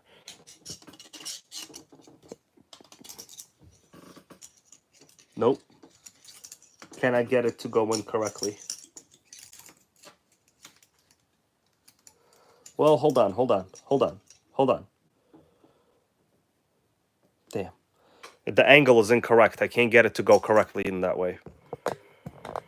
The angle is incorrect.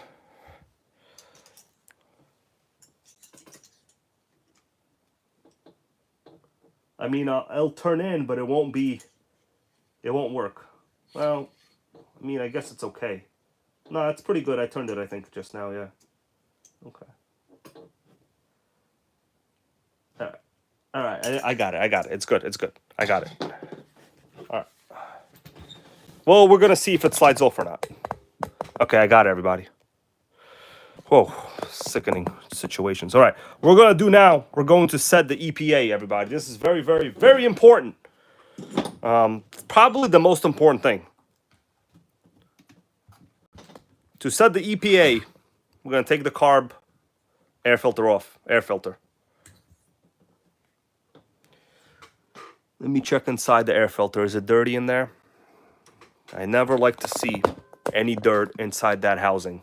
This is the first time I've taken off the air filter. I'm going to have to clean it. Give me a second there.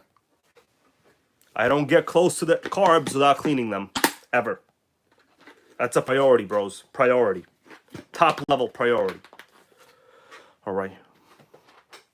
Yeah, Michael Graham goes, yes, that's not awesome. I know, man. So what I'll do, I'm going to close it up. I got a really clean wipe. Everything sticks pretty well to this wipe. I'm going to clean the housing real good. We don't want to have any kind of dirt in there of any kind.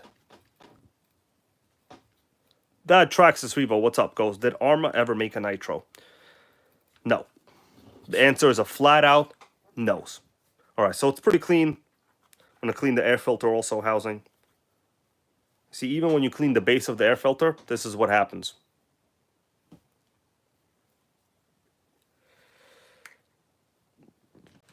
All right. Clean around over here. So, time to set the idle gap. Well, the idle gap should be set because this car was run already. But what I'm trying to set now is more or less the EPA. So, the goal is to not get the servo to overstress when the carb is already fully open. That's the goal. And you guys could kind of see when the servo's overstressed from this angle. So you'll see when the carb fully opens.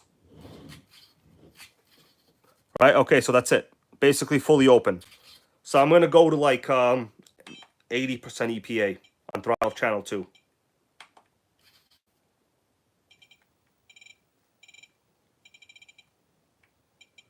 No, 75. I'm on 75. So basically what I'm doing is I'm checking to see at what point the engine doesn't really rock back and forth. You can see if I give it throttle, the engine is still moving a little bit, right? Too much. We'll go to 70% on the throttle. We'll go to even less. All right. Let me take a look at this. Okay. It's being opened pretty good now. And now I don't see any crazy movement with the servo tray.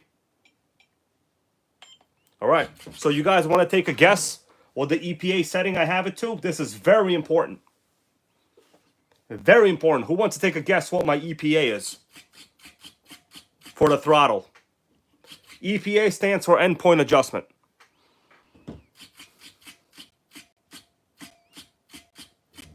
Pizza and Nitro goes 60.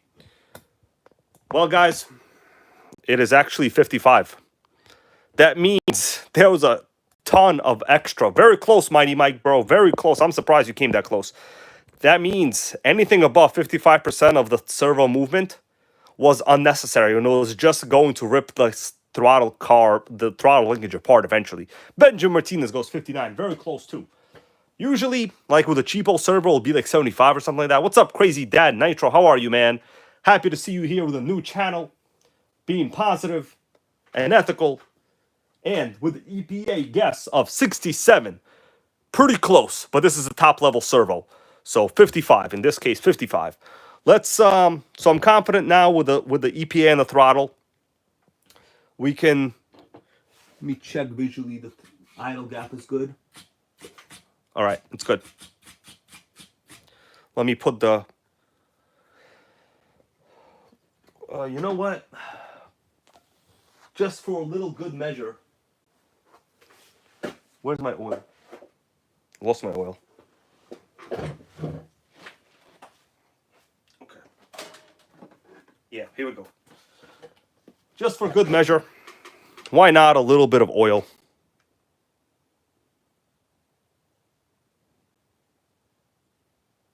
There we go. Put in about like 7 drops of regular 3-in-1 oil. Do this engine a little bit of a service, so to say.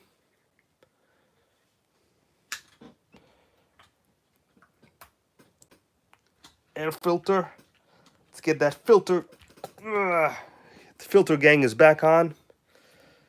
I'm going to twist it to this direction for now. It's not really the right direction, but I'm going to keep it in that direction for now. Let me now set the failsafe. So now it's failsafe time. Very important. What's up, Mix RC, man? How you doing? We're just putting the final touches on this Serpent. Okay, so we'll go to the failsafe. That's one of the reasons I love this radio. It's just freaking easy. Failsafe, channel 2. We'll go to brake. I'm not going to do 100. Yeah, I'm going to do about 66%, 67, whatever. I don't like to do 100% on the failsafe. The reason is sometimes you like accidentally forget to turn the radio off and the car is still on and your servo will be applying the failsafe at 100% the whole freaking time. RR3, yes, this is the FlySky GT5. Highly recommended. If you want, I'll give you a link to it right now in the description. I mean, in this chat if you want. I'll literally go make you a link if you want. Very good. So let's turn it off. There we go. We got failsafe, and it's not really killing the servo. All right, so I'll add a link to this radio. It's super easy. Honestly, I don't know how anybody could use other ones. These are cheap. They're inexpensive. Hold on. Cheap and inexpensive is literally a synonym. What the hell am I talking about? Okay.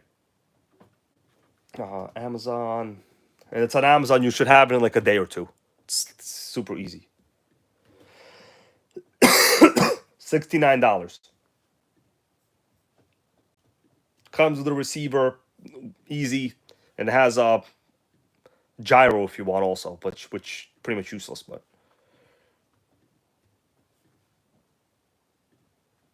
Here you go. This is the link to the radio in case people want it on Amazon. It's a pretty straightforward radio. I've been using it for years. Also 6 channels if you want to like hook up accessories or something to it or something. Joey, how you doing? Goes, I love this radio. Yeah, if you want to hook up accessories, you have channel 5 and channel 6, and these are potentiometers, right? Hardy Boy goes, I use the GP7. That's an even better one. This is like, you know, the all-around good cheap model. 3rd channel for, you know, your kill switch in case you want one, or like auxiliary, whatever. You have a 4-channel 3-position switch for channel 4. 3 positions, so you have like it's a position 1, position 2. So like let's say on the primal MT, this channel 4 will be your reverse, right? This would be your kill switch, and this would be your reverse on the primal MT. And the other two you can program to be, I don't know, if you have like a winch or whatever, or like lights, and you want to like change the intensity, basically potentiometer for channel 5 and 6. Meaning it's not just an on and off type of thing. It's you could have levels. All right, so let me check the brakes now. I know the brakes, they're good, but I didn't adjust them correctly.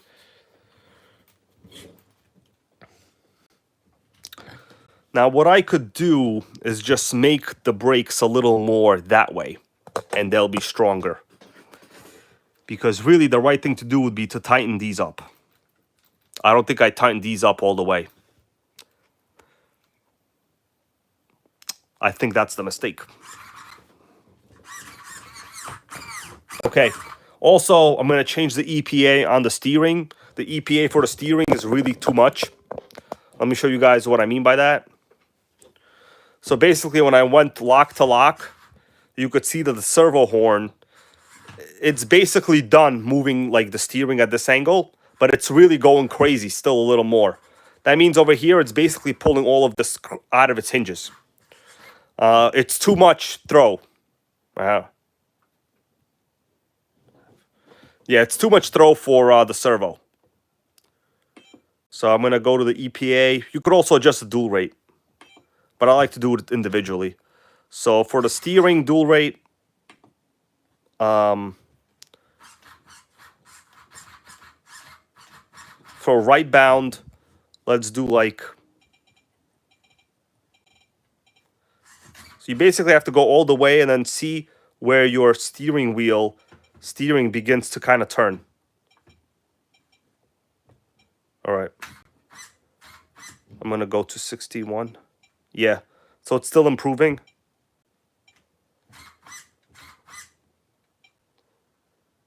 All right.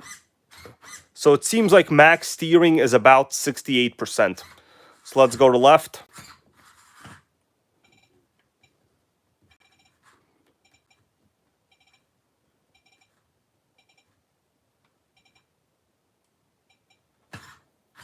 All right, this one seems about 70. Right? Makes sense. So we still have like technically close to full steering, but the linkage isn't getting overstressed. That's kind of the goal. And that's it. That's your EPA for the steering. Those are very, very important adjustments. Otherwise, eventually you will just strip this if you don't set it correctly. You guys good with that? All right. I think that's basically the Serpent gang right here. I don't know what else we could do, guys. Anybody have any ideas? The brakes I have to adjust a little bit because I didn't do this correctly. I left too much space in the brake rotor area. Lotus 420 goes fired up. The thing is, I'm sick, bro. I don't have any energy to go fire this up and preheat it right now. Like you see that right here, this is a mistake. My brake rotor is floating way too much. It's floating way too much. That's the problem. I really do need to remove this and tighten the screws for the brakes.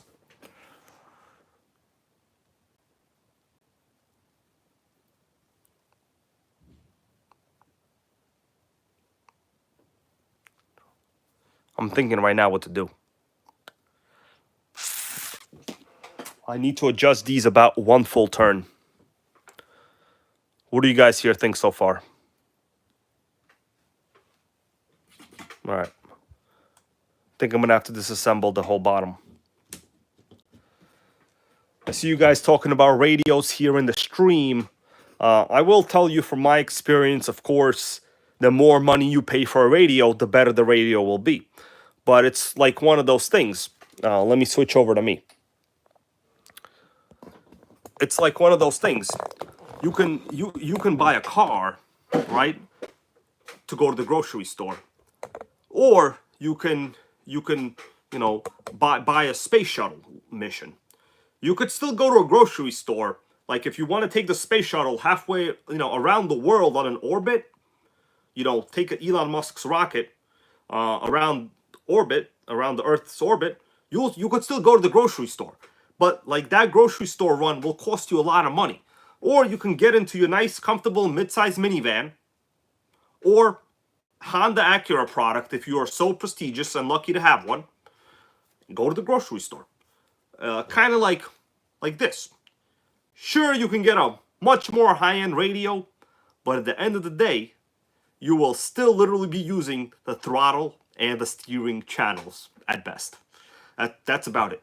Me personally, enough with the jokes. I've never had issues with this radio. It's super reliable. I know my friends here in the stream, particularly Benjamin Martinez, he can confirm it's awesome.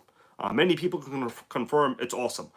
Long ago, of course, before FlySky existed, they had kind of like janky radios. They were kind of shitty, right? Especially if you get like the FlySky that comes on like a Red Cat or something like that. Get rid of that. Don't use that right away. I'm telling you, do not use that. But if you get like a GT5, even a GT3B, they're very good radios, you know. Let me see what you guys are saying. And I'm going to continue here with you for a second. I saw a couple comments there in the stream. Sorry I didn't get to it there for a second. Yeah. Hey, Wires, he goes, JR Racing is awesome. That is true. For their time, JR had awesome radios. But for modern time, if $70 is what you want, this is what you need to be happy. Okay? I'm just going to say that. You know? Hoser1 goes, I just learned that 2 weeks ago. Yes, I'm telling you, this is what you want. Like, if you're going to a grocery store, you can go in like an Acura, or you can go in a space shuttle. The space shuttle is going to cost you a couple $1 million, right? You'll still wind up at the grocery store if you're not dead. But if you want to go there in a nice Honda or an Acura, maybe a little Lexus if you're lucky, this is the radio you want. It's reliable, it has a low voltage alarm, and for those of us that don't want to use double A's, in fact, if you remove the batteries, it's already pre-wired on the inside right there. There's a plug for a JST connector for like a small LiPo. Personally, I would not run a small LiPo in here. I have for like maybe a year before. Bad idea. The very small LiPos that would fit into a battery tray like this are tiny. We are talking under 1,000 milliamp capacity. You will have much better battery life with AA batteries. Like 100% better battery life. So I don't know why you will not want to do that. Just on me, bro. Just me. All right. So it's 10:13 right now. Anti-hero, awesome comment, goes, wasted money on a few Spectrums before I learned this. Well, I'm happy that you have admitted it. But yes, the Spectrum systems, I saw people were talking about them. They're very good. But the reality is, this is very good as well, right? For a lot less money. And also something you have to consider. The receivers on this are extremely small. They're reliable. They're easy to bind. I have never in my life had one lose its bind. It has never happened. All right. So like, come on, like it's literally $70. Like, what are we talking about here, bro? It's sickening radio. In fact, I'm going to give you all the link right now again. Boom, there you go. Enjoy the link. It's to Amazon. It's on you. Not on me, it's on you. All right. For a long, let's see. Let me get another radio here.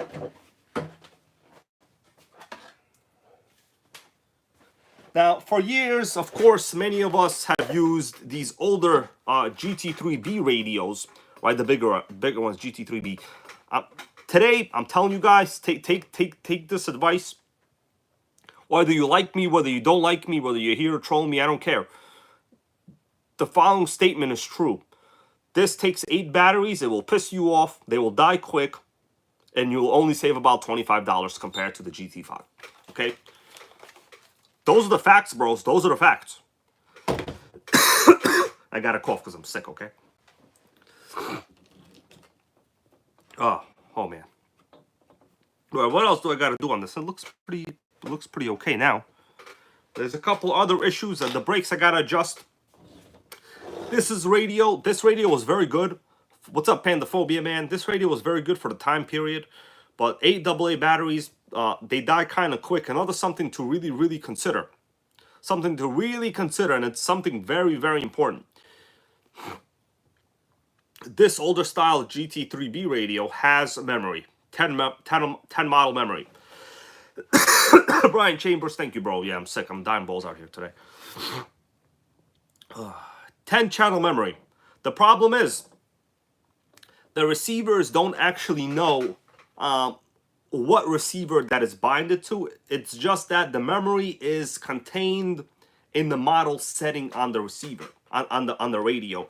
This one, let's say you're tuned into channel 2, right? You're on model number 2 on the radio, and you're just accidentally put on model number 1 on another car. If the receiver doesn't match the memory spot, it will not link. So why that matters is because every preset has a completely different setting. If you start on a setting where some servos are reversed, literally, you could have a runaway. Does that make sense what I'm saying right now? I think it makes sense. All right. Michael and Zatara goes, the GT3B range sucks. That is true as well. Jason Farkas goes, no watery ketchup today. Yes, bro. Today, we got no watery ketchup, but somehow, I got batteries in my ketchup. It's all right. It happens, you know. You ever eat battery ketchup? I have. It's pretty delicious. Okay. Hoser One, thank you, man. Always here looking out for the channel. I appreciate it. But yes, that is, I'm telling you guys, top level advice. Get the GT5. They're not even really sold on A-main, so I can't even like plug my A-main thing for you. Like, you realize, like, it's literally good advice. Hold on a second. Did I see something wrong? No, that thing's okay. Sorry, guys. I thought I saw something funny. Hold on. Okay, I'm okay. Okay. Sorry for that, my dudes. Yeah. Australian ORC, how are you, man? Good comment right there from Australian ORC. He goes, don't all the Rovens come with this radio? The answer is yes, they do. And in fact, when I had my very first 30cc Roven Baja, this was the radio. I will say it's reliable. But because it's included, it's better than no radio, right?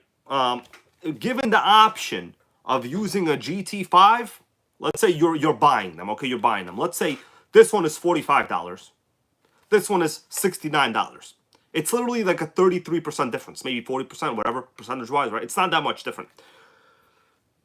I would choose the GT5 every time, okay? Every time. These ones, another problem that you sometimes run into is when you take out the battery tray. Thank you, Australian RC, bro. Yeah, I'm coughing up a lung over here, you know. These batteries, like as you see right here, they have a tendency to just pop out. There's normally like a battery bar cover over here. Sometimes they get lost, they break. I usually put in a piece of like paper here. If this happens even a little bit while you're running or something happens, you have to go into failsafe. Another issue with this is cumbersome situation. You can't just, it's not just like going on the radio buy it. Does that make sense, everybody? Okay, I think it makes sense. Right. Next topic for conversation. I really do want to go fire up this car, but as I said, I'm sick. I don't want to go outside and sweat too much. Probably gonna start sweating, get even sick. I gotta get better. This shit's not right. I gotta go to work soon. And I know people always say, oh man, Hybrid always sick over here. This guy, man, he goes to the gym. Why he's sick all the time?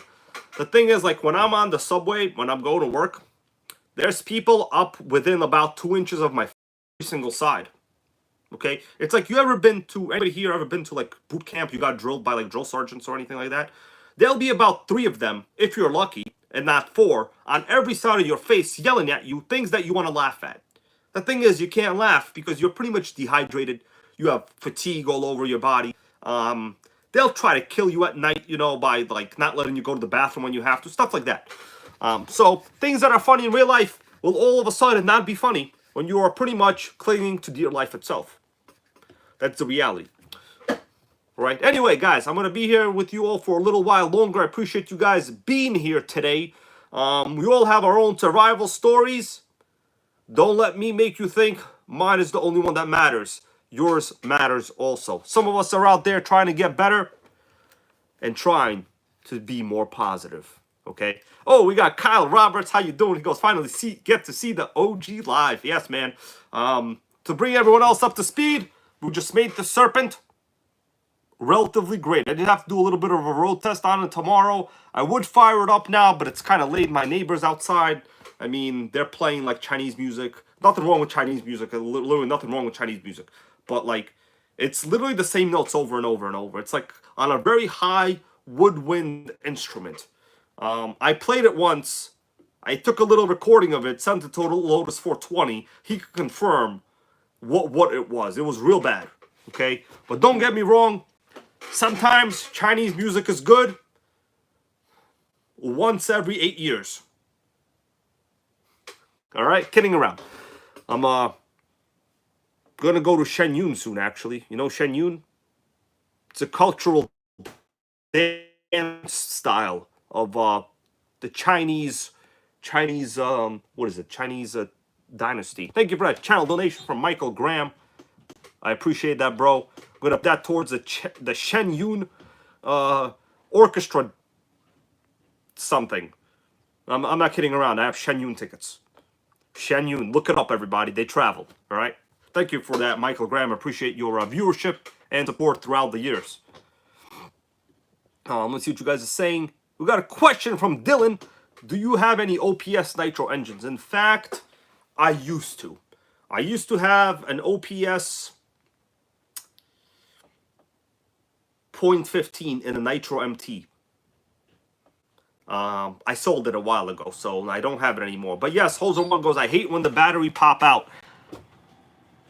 Very, very important. Make sure your batteries on those radios do not pop out. In fact, I must have like another one somewhere where I could show you how I have it, but I can't seem to find it actually for some reason. I'm gonna give you a link again to that radio transmitter here for Travis Robinson. It's just the Amazon link. I'm not like anything, you know, here. I put the link into the script in the chat. You can click the link. It's to this particular radio. It's a $69 radio. It comes with one receiver. Keep in mind, everybody, these up to 20 model memory, right? So it is in your best interest to buy like the 3-pack of receivers. Get the 3-pack of receivers. They're cheaper. They come out to like $20 each receiver. So for 20 bucks, you get, I would say, the best radio that money could buy. Now, yes, there for sure are better radios. The thing is, let me show you one that is a better radio. In case you are curious to see what this guy in this blue shirt talking about, let me show you right now.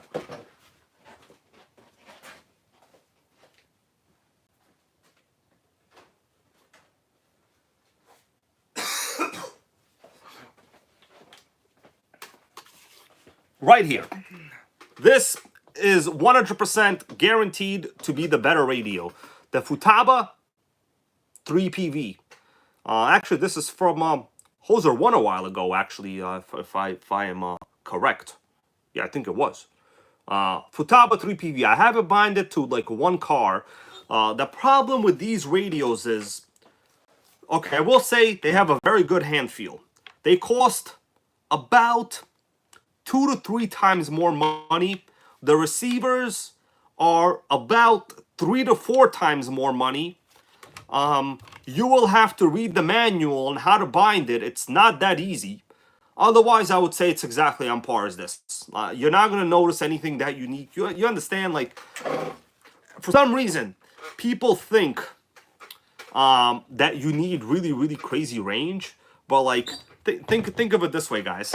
How far away are you actually driving your cars that you could see it? Like, I have good eyesight, okay? I have good eyesight genetics. Like, I just do. I eat carrots. I grew up eating carrots. I eat eye vitamins, okay? I go to Shenyun musicals. So, very good eyesight mechanics over here going on. You can't even see the front or the back of your car when it's like over 200 feet away. Let's get real over here, okay?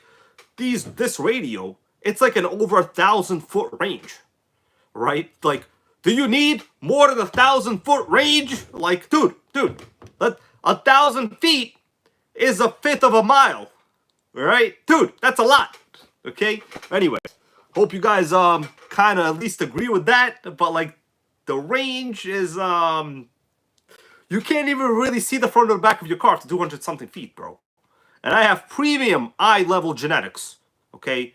Direct descendant from Putin genetics, okay? And God knows how many times that guy's probably tried to get assassinated. He's still alive.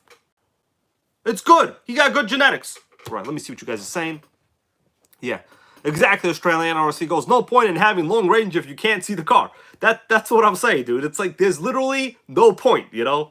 I did try those old, I don't want to say old, but what are those called? The other radios that are known to have, they're kind of used for, I have one somewhere. Dude, I don't even know where I put it. It's somewhere. I can't even find it. By the way, what about the batteries? You want links to the batteries I use? These Amazon Basics batteries, dude, they're impressive. I bought like 300 of them for super cheap. We're talking 300 batteries, okay? I'm gonna look up the batteries right now. I feel like people need the batteries, okay? And let me read your comments over here. Yeah, good point here from Romanian Rob. I will admit this is a good point. He goes, the reason people pay for crazy radios is they're racing. They're faster. That is true. I will admit, they do have slightly faster response times. For you personally, in terms of like response time and like hand-eye coordination, you will not beat the algorithm of the GT5 radio, okay? You will not be faster than this. Okay? That's just the reality. It will not be faster. All right, let me see what we ordered over here.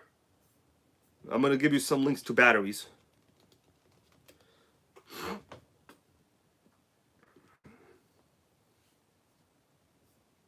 Holy shit, they're on a big sale right now. I'm going to buy some more. 300 batteries, $50. I'm going to give you all this link, everybody. Enjoy. Welcome to the party of batteries. So these are industrial grade, 5-year shelf life, alkaline batteries. So they're very good batteries. Yes, Terra Curry, I was talking about the Radio Link. Radio Link, yes. I gave up on Radio Link. I couldn't get it. It actually had terrible range.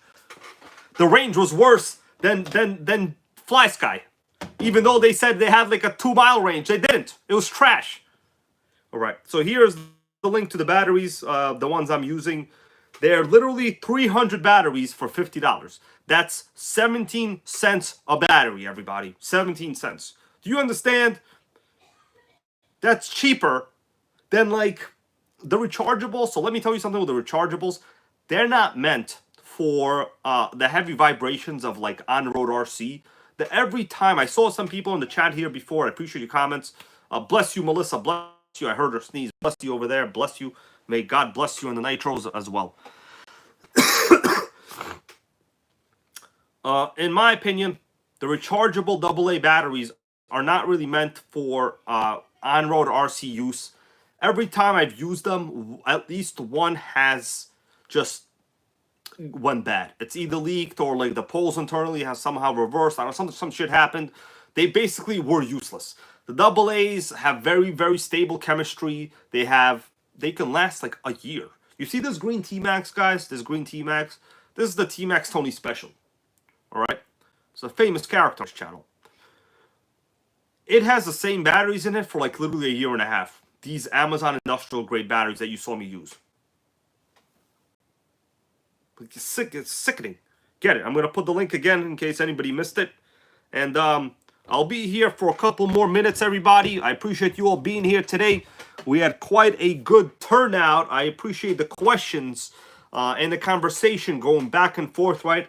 It's not just me. It's mostly all of you out there. And Melissa and I, we still have about 30 minutes left of Total Recall with the best damn actor in the world, Arnold Schwarzenegger. Okay? And Michael Graham wants us to know T-Max is still number one. Dude, I agree. The T-Max, I am one of those channels that will always be proud of supporting the T-Max. You know, today we live in a world where very few real RC YouTube personalities. I probably could consider myself one of them. I don't like to think of myself as a YouTube influencer. I don't even use that word. That word is junk. It's garbage. It's trash. I'm more of a realist. I'm a realist that just happens to make videos for about a decade and a half of his life. That's kind of what I am. And that's fine. But I will always be proud to have a T-Max right here, Michael Graham and everybody else. All right. You're not going to see a lot of other YouTubers doing that because they want to be out there pushing armors. You know what I'm saying?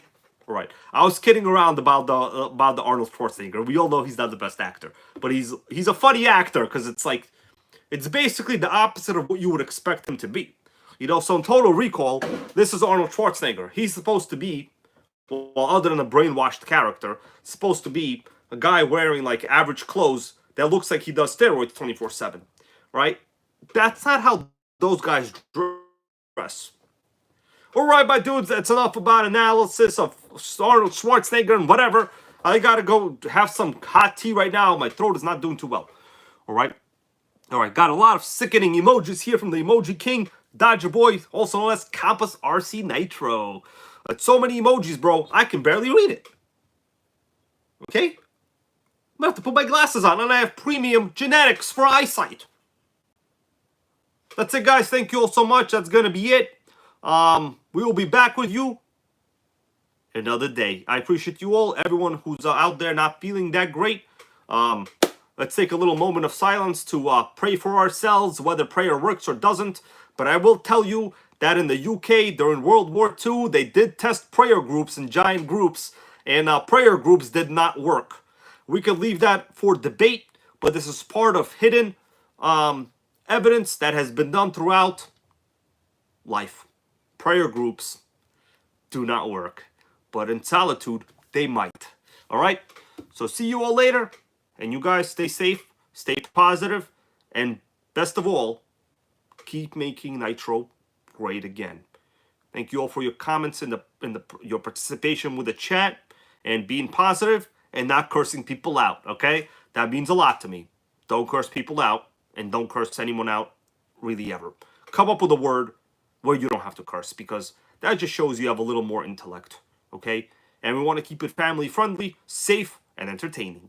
See you all later. I'm going to give you guys a pound as I leave. See you all. Bye. Oh, how you close this? Here we go.